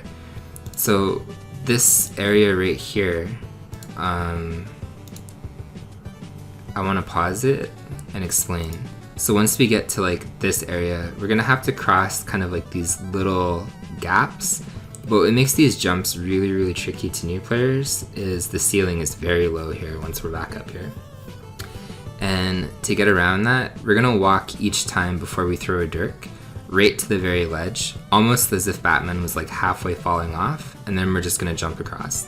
Because if you jump before that, you're probably not gonna make this jump, and you're either gonna fall right down, or you're gonna have to like wall jump back up to get back up here. So if you notice on this next section, after we cross here, you literally see I jump from like right at the very edge. So almost over, and then we again wall jump off here, hit our head and fall down, turn around, and we're gonna switch to battering. So as we're falling, you just drop down, jump, and kill that guy with the battering. And there is multiple different ways. I actually recorded many, many different ways, which I'll just let it cycle through afterwards, to do this next spike car section. So after we fall down and kill this guy, the first one that you can do is you can go like this and just throw the two Dirks. This is what I did. I still think this is safe even though it's 6 ammo. Way easier to time than the 2 pistol shots, which is 4 ammo. From here we're going to stop slightly, jump up and jump over, and I chose to save the health here because the cubes are kind of a big deal when you're new. And we're going to replicate that jump. And then this is where we enter 4-3. But these are some of the different ways you can do this section. You can throw the 2 Dirks, which I obviously just showed. And as you're falling, you can shoot 2 pistols here, which saves you 2 ammo, but is a little bit tighter on the execution. You can go like this, shoot 1 pistol, cancel into the punch, and then kill it that way, because that's enough damage to get rid of the spike car. you can go like this, where you just double punch the spike car, or jump over it, sorry, I guess double punch is the last one. And then double punch the spike car. So depending on your ammo situation, depending if you need that drop or if you want to conserve a little bit of ammo, those are some of the options that you have to get rid of that other spike car. So 4-3 is one of the make or break screens on optimized route. When you're doing world record strats, a lot of runs can die here because of an infamous spike car named Diggler, who, if you go for that jump, it's a 0.5-ish save, but if you fail it, you literally lose about 12 seconds, so your run is just immediately over.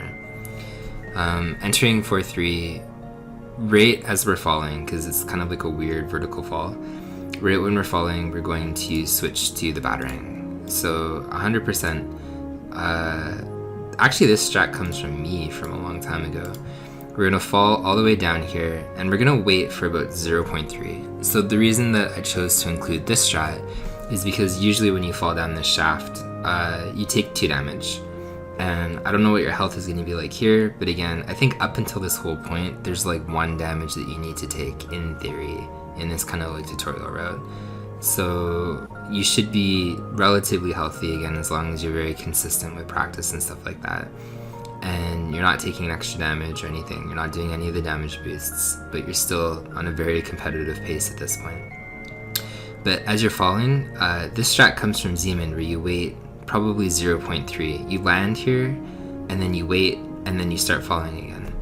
And then the next strat comes from me, because what I ended up figuring out was if you take a battering, and if you're falling facing left, as you're falling here, you want to throw the battering. Ooh, this is way too far back. You want to throw the battering like right when Batman passes through like these 2 middle things right here, facing left specifically. And if you do that, as you're falling through, you face left, you throw the battering left, start holding right, the battering will loop in such a way that it delays the dropper from dropping anything right here, but more importantly, it'll swoop down in such a way that it'll hit this machine before Batman can run through it. So I thought of this strat a long time ago to basically save a health, but to make this section a little bit faster so you don't have to stop. And it looks like this, where you can pass through, and because you waited before at the top part of that platform, you'll miss this electricity cycle, and then as you're falling, hold left, a little bit anyway, and keep holding left, and then about right here, let go, because you'll pass through this section, because you don't want to be all the way over here. But you'll pass through this section, and as we've been falling, we need to switch to the gun. So you can do this next part with the Dirk too. The gun saves you 1 ammo. It's really not that hard to figure out, but at the same time, it's much easier to aim the Dirk. If you're on a good pace, you don't want to accidentally mess it up. But this is one of those sections where ideally you get to save 0.1. So as you're falling, you want to aim the gun just as you're about to land, so the bullet comes out like this, and it'll hit a mine off screen. You can do the same input again with the Dirk, so as you're falling, when you throw the Dirk, it'll hit the same mine. As I said, the Dirk is easier to time, but that allows us to save 0.1, because then we can jump on this platform instead of jumping over it again. So from here, we're going to keep the gun out, and we're going to go across this platform right here. On this next platform, as we're jumping, we're going to shoot a bullet, and as we're coming down, we're going to shoot a bullet again. So we're going to jump from about here. As we're jumping up, we'll shoot somewhere around here, and as we're coming down, we want to shoot kind of on like the same kind of lateral plane. And the reasoning for that is both of those bullets will travel in such a way that they again hit an off-screen guy, and that guy is just really awkwardly placed on the stairs. So that gets rid of this weird guy that's just sitting on the stairs like that. So we jump up, jump again, and jump over, and I do shoot in the air right here. So I'm still on pistol, gun, whatever this thing is called, rocket gun.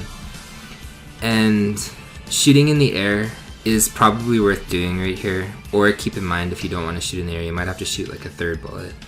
So this spike car coming up is what was called Diggler, and I chose to do kind of obviously the safer strat, because all you have to do is you have to fire 2 bullets in the Diggler.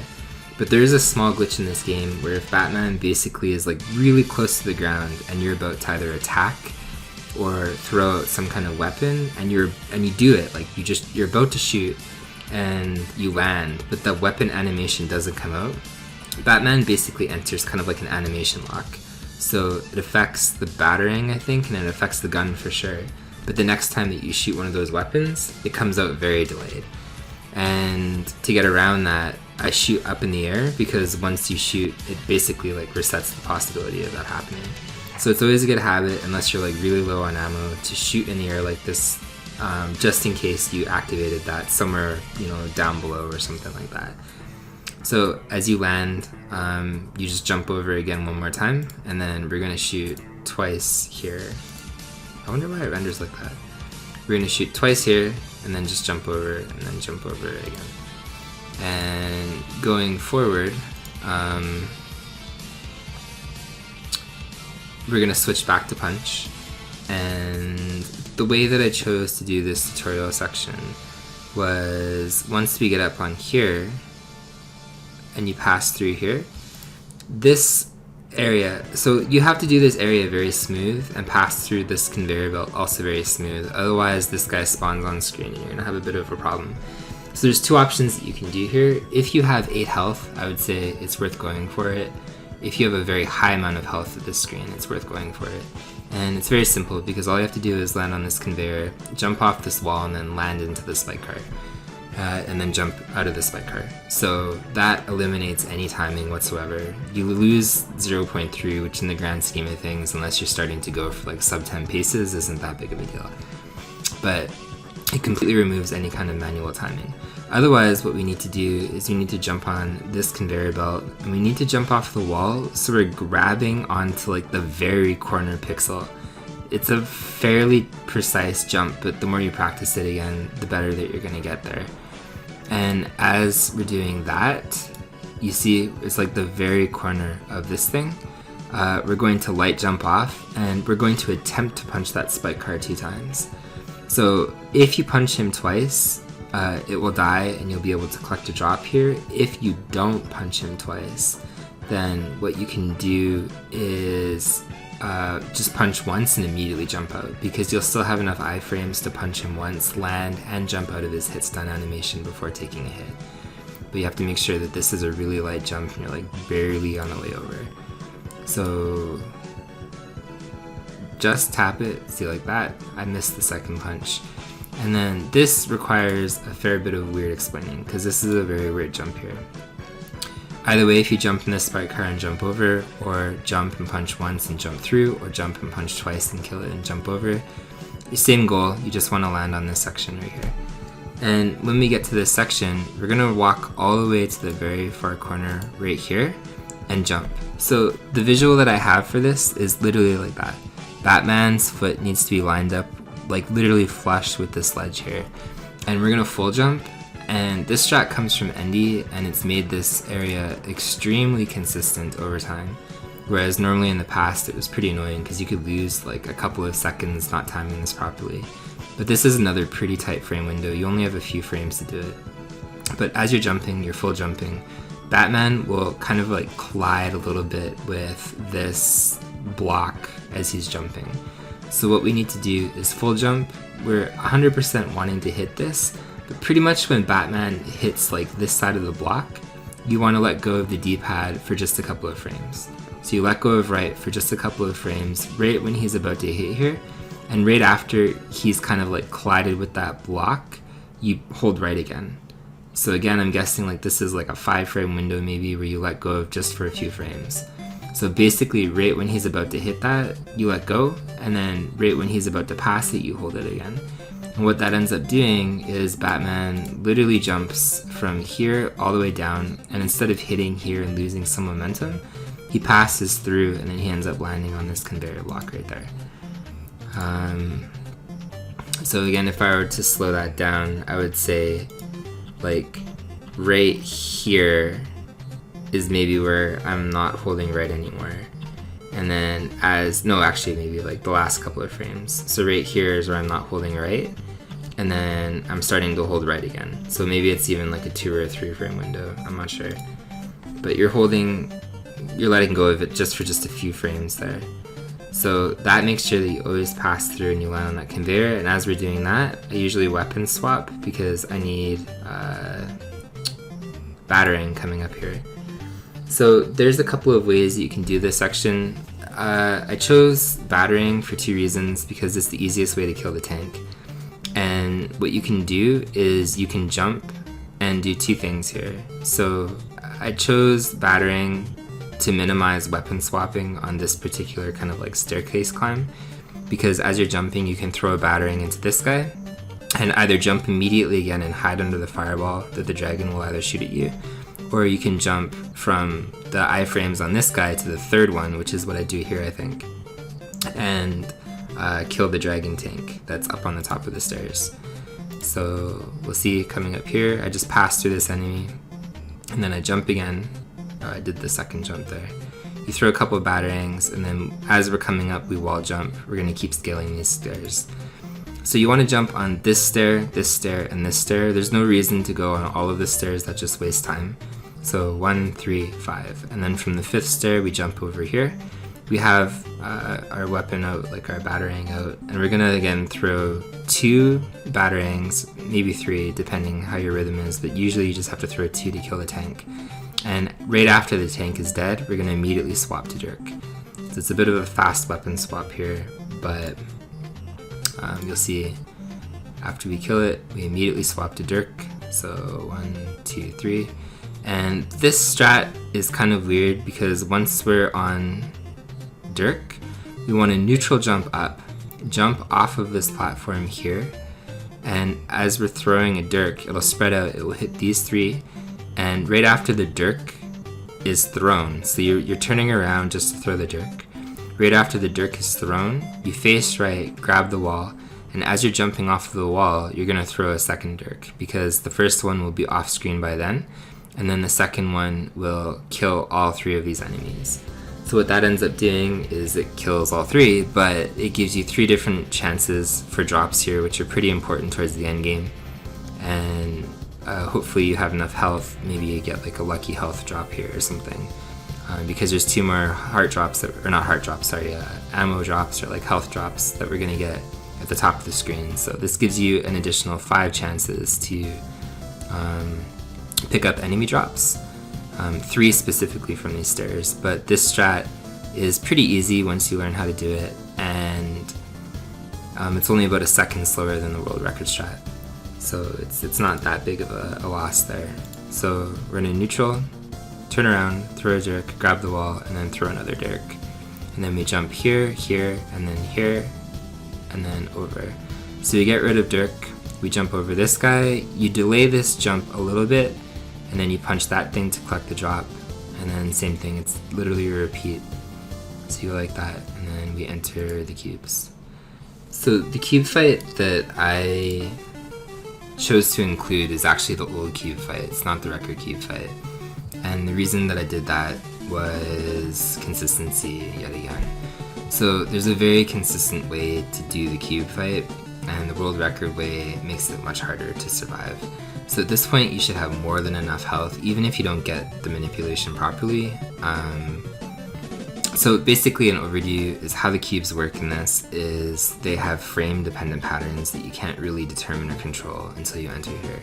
But what you can do is you can manipulate it slightly, and this whole idea came from Zeman a long time ago, where if you were jumping, you can pause up here to ensure that you get a good cube pattern. So the old way that we used to do this was you start the cube fight and you immediately go like this. You throw 2 Dirks on the side, and I'll slow that down again. But after you throw 2 Dirks on the side, you jump back up. So on this section, let me go like this and slow it down. You immediately weapon swap, jump like this, turn around, throw a Dirk, land, throw a Dirk, and then you jump back up. So it's really important to pay attention to this right side cube when you do this, even though you're focusing on the left side one. Because if at any point in time on that first jump, if you jumped here, this right side cube tried to shoot you, before this cube reaches to the top part here, you would have to pause it and then unpause it for not even 0.3 or so. So it's a very quick pause and unpause. That's only if this cube immediately tries to shoot you, when Batman would be right here. So on this jump right here, this first one, if this jump right here, this cube lined up tries to shoot you, then you need to pause when Batman gets up here. If this cube does not try to shoot you, then you do not need to pause. And I rattled my brain forever trying to figure out the best way to explain this. So because the cube did not shoot this side, we don't pause when we get up there. So what we end up doing is throwing a dirk. As I said, throw a dirk, and as we're jumping back up, by the time we get up here, we switch to pause. We switch to punch. So we go like this, we swap back up here, and then we crouch here, and we punch as many times as we possibly can. I chose here to weapon switch twice to battering, and then you come back down and you punch that. So that's the first way to consistently kill the first cube. The only variation there is if the right side one tries to shoot, you have to pause before you do all that stuff, and then the inputs are exactly the same. So the second part was switching to dirk. It does not matter, the cubes, the way that they work, they actually get their health back and then they're invincible. So it doesn't matter if you're like standing right in front and you're punching, you're actually doing no damage to the cube. So the best way that you can do the second phase is you run directly below this kind of like gray pillar thing, specifically this spot right here, and you turn around with the dirk and you throw one dirk. So that will hit the cube one time as it's passing down, and then it opens up into like its second phase or whatever. And as it's opening up, you wait there, and just when it's about to move, you throw a dirk and then you cancel back to punch. So we'll do that, throw a dirk, cancel back to punch, and then we keep punching, we go left and right and we follow it, and you should be able to kill it both on this side or at the very least this side, but you don't move actually with Batman when you're doing that, you just turn around and punch and face the cube and follow it that way. So the cube itself, I actually made a long time ago another dedicated tutorial on how to do like the proper world record cube strats. But I'll probably include that as kind of like an extra sub 10 video or something at some point, where it really explains how to properly deal with all the different cube patterns and how to do it on the world record route. So this cube fight loses a few seconds compared to the record, but it is infinitely safer and it is infinitely more consistent. And yeah, so that's basically how you do the cubes. So walking through that one more time, we'll explain it. We're really far out here. Okay, so we want to weapon swap to dirk, and ideally hit this one twice. Pay attention to this shot.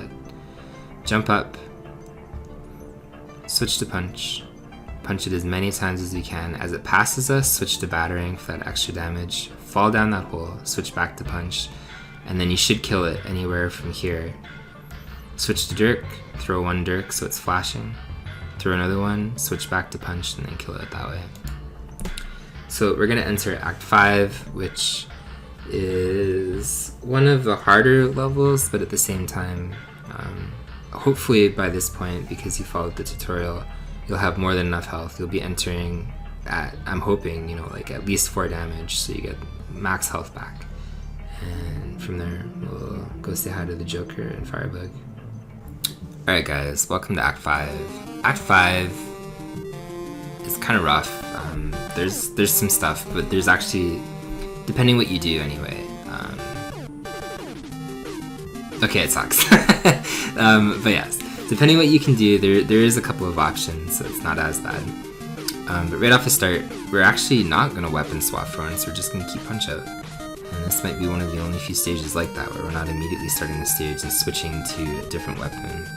But we're going to run all the way up until we see this flamethrower. We're going to run around this area right here, and we're going to jump. We're actually going to hit our head, and as we're coming down, we're going to punch this flamethrower. So that gives us just enough iframes that we're not going to get hit jumping through him. But the important part is we're not killing this guy. We're just hitting him. So we're going to jump, hit him, and then jump out of him. So that's actually really important, because for some strange reason, if you kill this guy, it spawns an extra flamethrower on the stairs just right of us that we can't see yet. and that creates an awkward situation in getting up there. And then on top of that too, it creates a lot of lag frames because there's 3 of these guys shooting fire instead of 2. So from here, we're going to weapon swap to Dirk, but we're not actually going to use it yet. And we're going to double jump here, but as we're coming up with Dirk, we're going to jump over these 2 spike cars and just leave them alone. We're going to jump off this wall and throw a Dirk so it hits all 4 of these enemies ideally. This is your one big chance. There's a couple chances to collect drops, but a bulk of them come from here and then the next 2 enemies, spike cars that are to the left that we can't see yet. But as we're jumping up, we're going to throw a Dirk, and pay attention here because we're going to wait slightly. And the way that we're going to do that is we're going to wait for like the Dirk to hit all 4, and then we're going to start moving slightly, and then jumping over, and then we're going to throw another Dirk. You technically don't have to wait, but this makes it so you're not accidentally going to jump into this and then disrupt all 4 of these guys. So you'll see the slight hesitation here. You don't have to do this, and then I would encourage you, obviously, like the better that you get to weed it out, but when you're just learning, wait here slightly, and then jump and then throw another Dirk holding left. So you see I waited, jumped through it, and you get all 4 of these drops. It's a pretty straight path, literally. As we're jumping here, you want to jump in such a way that you again don't hit your head because you'll probably fall on this gear. So this is kind of like a lighter jump, but as we're jumping over the pit, we want still to have Dirk out, and right as we're about to fall and land on the other side, we want to throw a Dirk. So what that ends up doing is, and you can hold down and left here to make the Dirk come out lower, but that's going to hit the 2 spike cars. We can't see the second one yet. And right as we land, we're going to jump again, and as soon as this Dirk passes off screen, you'll see, we're going to throw another Dirk, so that allows us to continue running, and then on top of that too, we get to collect 2 more drops here. So entering this section, I use this kind of like green pipe thing in the background as a visual. I jump kind of lighter, so I'm like down on the wall here, and this hitbox on this gear is pretty fat. It's very easy to accidentally jump and hit Batman's head here, but the way that we spawn this screen already, by jumping across the pit and killing these 2 guys, there's 2 flamethrowers that spawned above our heads that are currently shooting fire.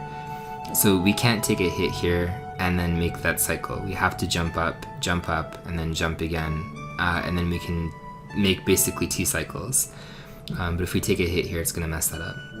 So to do this, I've always jumped from this green pipe. I do a very light jump, and then kind of, again, a medium-ish jump. It's not a heavy jump, because if you hold A, you're going to get hit on this gear. And you jump in between kind of like this block, literally. So as you'll see, Batman will jump right there. This one I full jump up, and then I full jump again. And just by the time that you're full jumping up here, this flamethrower will be out of fire. So as we're jumping up to land on this block, we're going to punch this guy twice to kill him and immediately jump again. So we get rid of him, and we'll collect that drop as we're jumping, and as we jump, we'll jump over this fire. We're going to punch this guy. You can kill him if you want, so you can punch twice coming down, otherwise you can just punch him and jump out of him. It doesn't matter which one. So usually I try to punch twice. This time I was just punching in the air like an idiot, but usually I just punch, like I pass through him. It's technically faster to jump slower and then through, I think, than it is to jump higher and then punch twice like that, just because of the way that the ceiling is here. But yeah, as you're passing through, we're going to come down here to jump off of this ledge, and jump over that spike car, jump again, and then you can switch to battering here. I switched to battering here, but you can also switch to punch depending what you want to do, but either way we're going to have to kill that guy that's coming up on the stairs. So the 2 options you have, as I said, are battering or punch. If you're using battering, it's pretty easy actually. All you have to do is you have to run here, and as you get to this section, you have to jump really, really, really small so you can fit through this little tiny gap right here. If you jump too high, you'll bonk your head and you won't be able to fit into this section, and then you'll mess up this cycle. So you jump, throw a battering, and then it'll kill that guy. Jump over, you turn around to cut your momentum, and then full jump up here.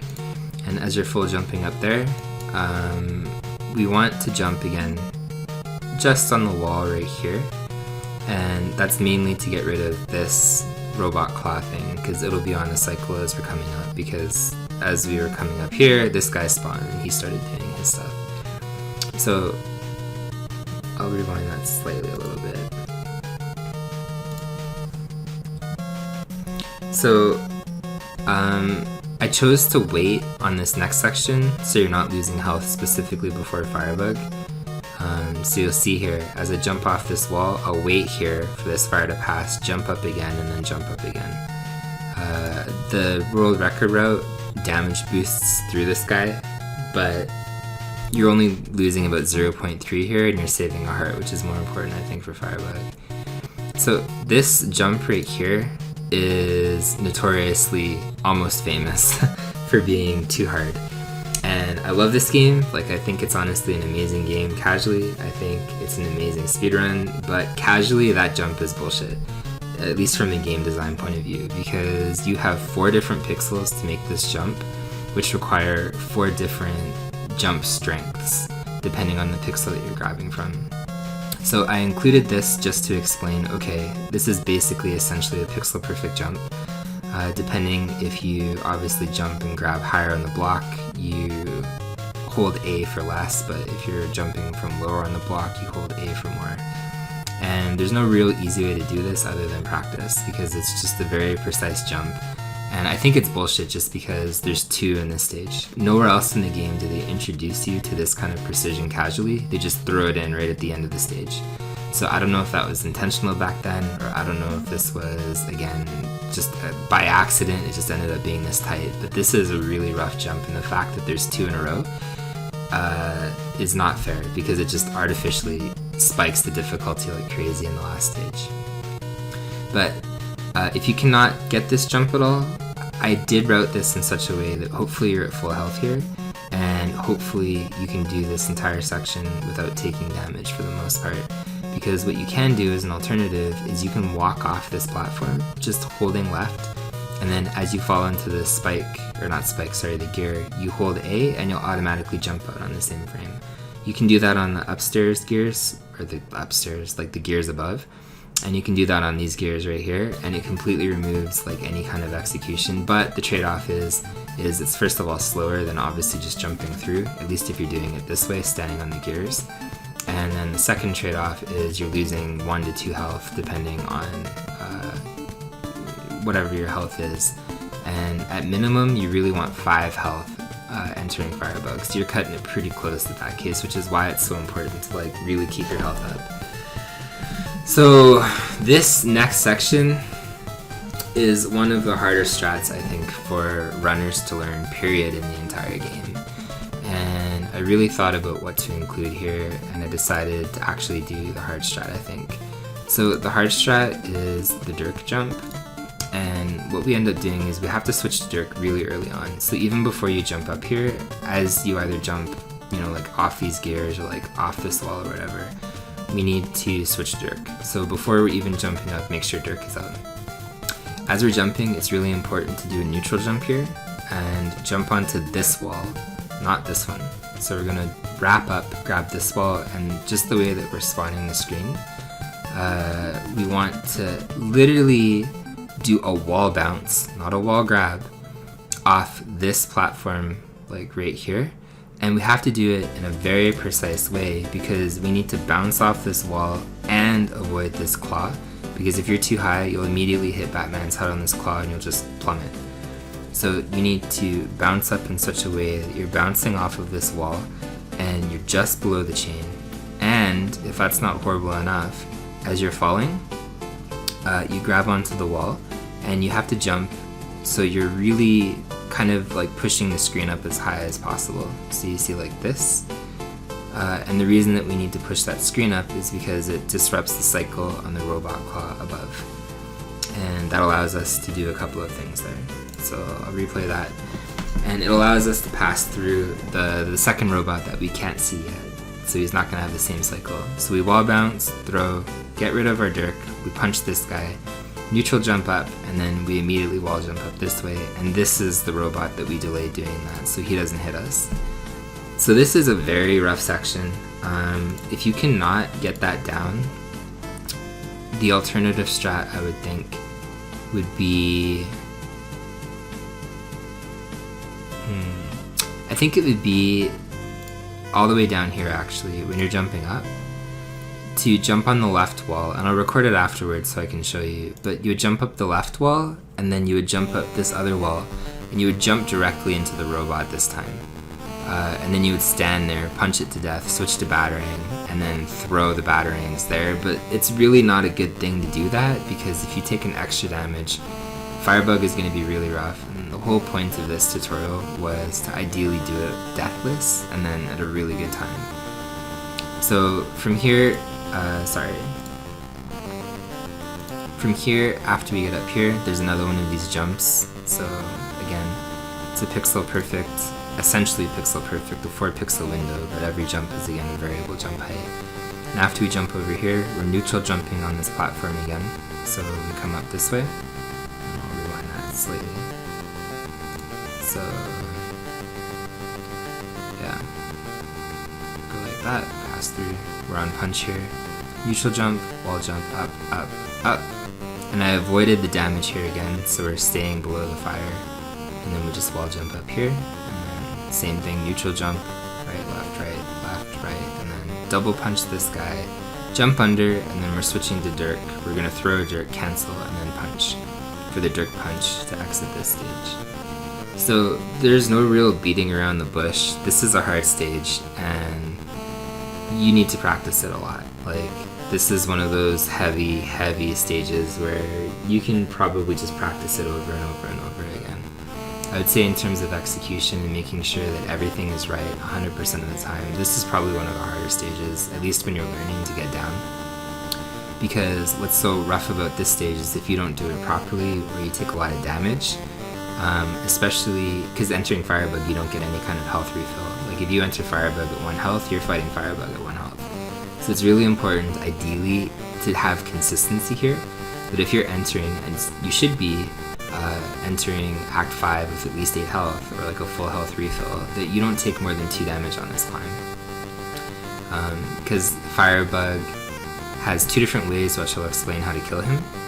One is a very safe way, and it's tanking. One is another way where you're doing that 2 pixel loop. But either way, if you're doing the tanking strat, it takes 4 to 5 health, so you really want that extra buffer, because you got 4 health back from Firebug leading into the Joker. But yeah, it's really important to have consistency in this stage for sure. Okay, entering Firebug. Firebug is a heartbreaker, man. So the worst part about the end of Batman is it's so precision and execution heavy that it's just a real challenge in itself, because depending on the boss kill that you go for, I included the tanking way, but I also included the 2 pixel way. So if you kill Firebug, you know, like the optimized record way, it's a 2 pixel window, and then it leads into the Joker fight, which is a 1 frame window if you get the glitch. So the ending of Batman is just like high stakes, all kinds of like Vegas poker or something. So we'll start with the tanking strat. So ideally, as I said, obviously in the previous segment, you do not get any health back entering Firebug.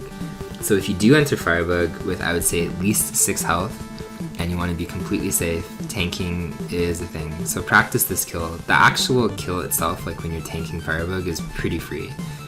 You just have to learn, you know, like when to throw the batterings, because there's some really nice visuals in the background that you can pay attention to. And then the 2 pixel kill, which is over here by this area, is a lot obviously harder because it's only a 2 pixel window, but I'll show you how I set it up and how to do that.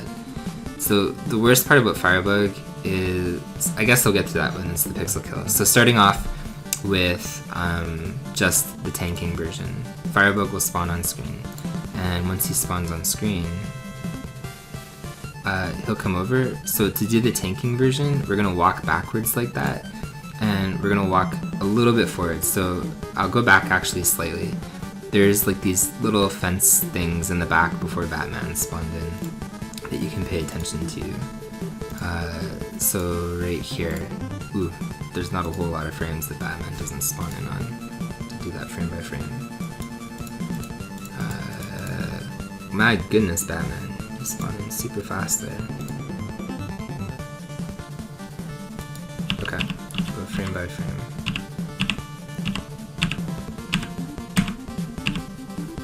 Of course, now there's 1,000 frames, why wouldn't there be? Come on, man. Alright, these green things in the background right here, they look like, I don't know, some kind of banister or fence post or something, I'm not sure. We're going to, again, move Batman. So we're going to move all the way back here, and then we're going to walk up to this one in the background right there. So we're going to go like this and immediately start throwing batarangs. We're going to get hit backwards, and we're going to walk up to that same one kind of right in the middle. And we're just going to keep this over and over and over again. Right when he knocks us back, we're going to go like that and walk up and do this. So if your rhythm's perfect, you will take about 4 health or so. I would say the average is maybe more 5, so unless you get really good at it and you can consistently do 4, try to tank him at 5 health, or be aware of that anyway, that you might take an extra 5 or 6 health. Because if your rhythm is really bad and you're throwing batarangs at like a really bad rate, you can definitely take 6 damage. But you can do as low as 3 if your rhythm is like godlike. So anywhere from 3, which is way uncommon, 4 is a little bit more normal, but you know, like a better rhythm. 5 is more standard, I would say, and then 6 if your rhythm is really bad. So entering Firebug, if you want to do the pixel kill, the visual that I have here is this like pillar when Batman's standing pretty much in between it. There's a little tiny area in his legs where he's like standing between here, and it's like this pillar thing is between both of his legs. So to start off the kill, you want Firebug to spawn in. You're gonna walk a little bit forward like this and throw a batarang, and then immediately jump after. So you throw like 3 or 4 batarangs here, and then you jump, and then you see land just like this. So I'll go like this, and you see that's kind of like my visual. If Batman's feet are in between here, kind of like lined up with this pillar, what happens is Firebug starts to loop instead. So he'll jump back and forth like this, and then he will loop. And I was going to say, when I started making like the beginning of this part, what makes Firebug such an awful boss is it's not just about trapping him, just the way that he reads kind of like your inputs. If your rhythm is too slow or too fast, he will attack you. So you need to have a very consistent rhythm when you're throwing batarangs as well. So not only is this a 2 pixel kill to loop him back and forth, you need to have a consistent rhythm. Alright, so with the Joker's a weird one, because casually I would say he is a major source of frustration. But in the speedrun, he's actually one of the easiest bosses, but easiest is definitely in air quotations there, because the way that you set up the Joker fight is the same whether or not you get the glitch. So I'll teach you how to, in theory, go for the glitch, but if you get it or not is a different story. So the big thing was remember to hold start after every single boss fight, including on reset. So you're holding start before you're even pushing reset to make sure that you're frame buffering properly. I said that multiple times throughout the tutorial, but make sure that's a thing, otherwise you're going to get a completely different pattern by the time you get up here. And after every boss fight, you're holding start until after you see Batman in the next screen, then you can let go. So from there, usually the Joker has a lot of RNG. So thank you Zeman yet again for eliminating the RNG associated with the Joker so you can actually set up the Joker glitch. But usually the Joker can shoot like 0 to 4 times. He's got like a goofy pattern where he can like pull out his gun and then put it away. Sometimes he'll immediately summon lightning, sometimes he'll run at you. So the Joker used to be a really rough fight. But if you're manipulating off reset and holding start, by the time that you get up here, the Joker will always shoot 1 time. So when the Joker's shooting 1 time, you'll see right off the start here, you just jump and then you run like this. So you don't have to throw this dirk, and let me slow that down because I forgot that was a little bit too fast. But when you go back here, you don't have to throw that dirk. So let's go back to the Joker fight. Where are you? Okay. Let's go all over the place. So just jump over the Joker. If you want to throw a dirk, you can. If not, run all the way up to the Joker and then punch him. So after you punch him, you want to delay the jump ever so slightly. You don't want to punch him and immediately jump. But it's really important that you punch him and then delay the jump and wind up on his other side. But you have to delay it in such a way that the lightning comes down on this side first. Because if you jump too early, the lightning will actually track you to the right side and then he'll run away. So after you punch him, you delay the jump ever so slightly like that, and you jump and you turn around and you land on his other side. From there, you continue to punch him. He will summon lightning. Right when he summons lightning, you jump and neutral jump over it, and a good visual for that is when his hand is up in the air. So on the third cycle like this, you want to line up the lightning as he's dying with you punching and then hitting the ground like that. So this is really, there's not a really easy way to do this. This is like probably one of the most practiced things. If you ever watch me on Twitch and I'm streaming this game, probably 70% of the time, right when I'm about to start streaming, I'll practice the Joker glitch. There's really not an easy way to do this. The glitch itself is a 1 frame window, so it makes it even more horrible. So yeah, I'll pause it on this frame next time. So right here, like this frame, it disappeared. Why would do that? Let's see. So this frame coming down, that's little splashing effect right here. That's basically when you want to kill the Joker, when this thing is hitting the ground. So his last punch should be lined up with this animation on the screen here. And as I said, there's really no easy way to do this. Like, you just need to practice, and the timing is horrible because it's literally a 1 frame window. And I can't really make that easier. Like, this just is hard. But whether or not you get this, the Joker's gonna die very close to here anyway. So this is like the actual Joker kill that you should always be going for. And as I said, whether or not you get the glitch is a different story. So this is what a proper Joker fight should look like. So starting again,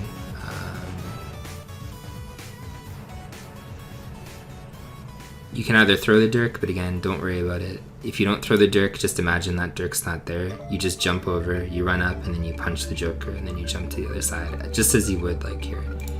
So from here, you delay that jump slightly so the lightning doesn't track you. You jump, punch, and you do neutral jumps. You don't jump and switch sides. Same thing, neutral jump. And I'll explain that lightning one more time as well. Because when you're dodging the lightning, a really good visual is you want to delay the jump just slightly enough. So watch when Joker puts his hand up in the air.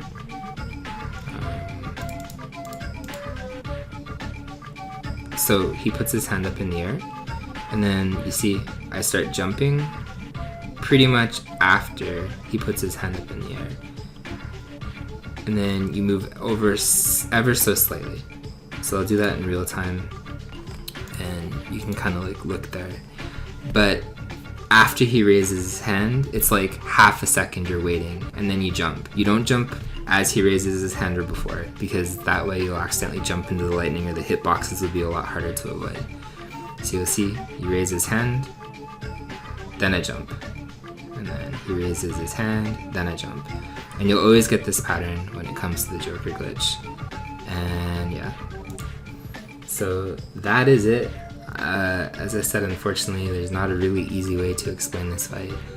But that's the basis for at least how you kill him, and whether you choose to optimize it or not to actually get the glitch in a run. I hope that you do, because it's about a 4-second save, so it's pretty easy. But on a general note, that I think concludes the tutorial for Batman for the most part. Thank you for watching. And in a general other way, I thought of something kind of like post. So I'll actually include the entire tutorial, but without any kind of music after this point. So if you want to go, and if you're streaming it or something, you don't have to worry about DMCA and stuff like that. So you'll be able to watch the entire tutorial just muted from start to finish. So hopefully that helps out anybody that wanted to stream it, but couldn't because I added all this music in the meantime. But thank you guys, and yeah, any questions, feel free to message me on Twitch or do whatever. There is a Batman Discord, which I'll leave in the channel description, which is full of amazing brains when it comes to speedrunning this game. And I really hope this encourages people to not only get a load time, like sub Funk Doc, but try for sub 10. Sub 10 is a really, really fun goal in this game. So, I asked Oris or Baze for his favorite music, and he ended up sending me 3 hours of fart noises on YouTube. So we're gonna use it. Apparently this is what Baze likes. We're not gonna pull away from that. But in the course of learning Batman, there has been so much progress. And as a small little bonus, I think there are 2 absurdly difficult strats. And in the spirit of trying to figure out things and, you know, learning yourself, I will put these 2 strats here. I'll just play them one time and then you can figure out how you do them. So the basic idea is to jump on this platform by looping around. So this is the first one. That's all we do. This might be the hardest strat in the entire game. And the second one is getting up on this cliff. So this is probably the second hardest strat, I think, in the entire game. So good luck. See if you guys can figure that out.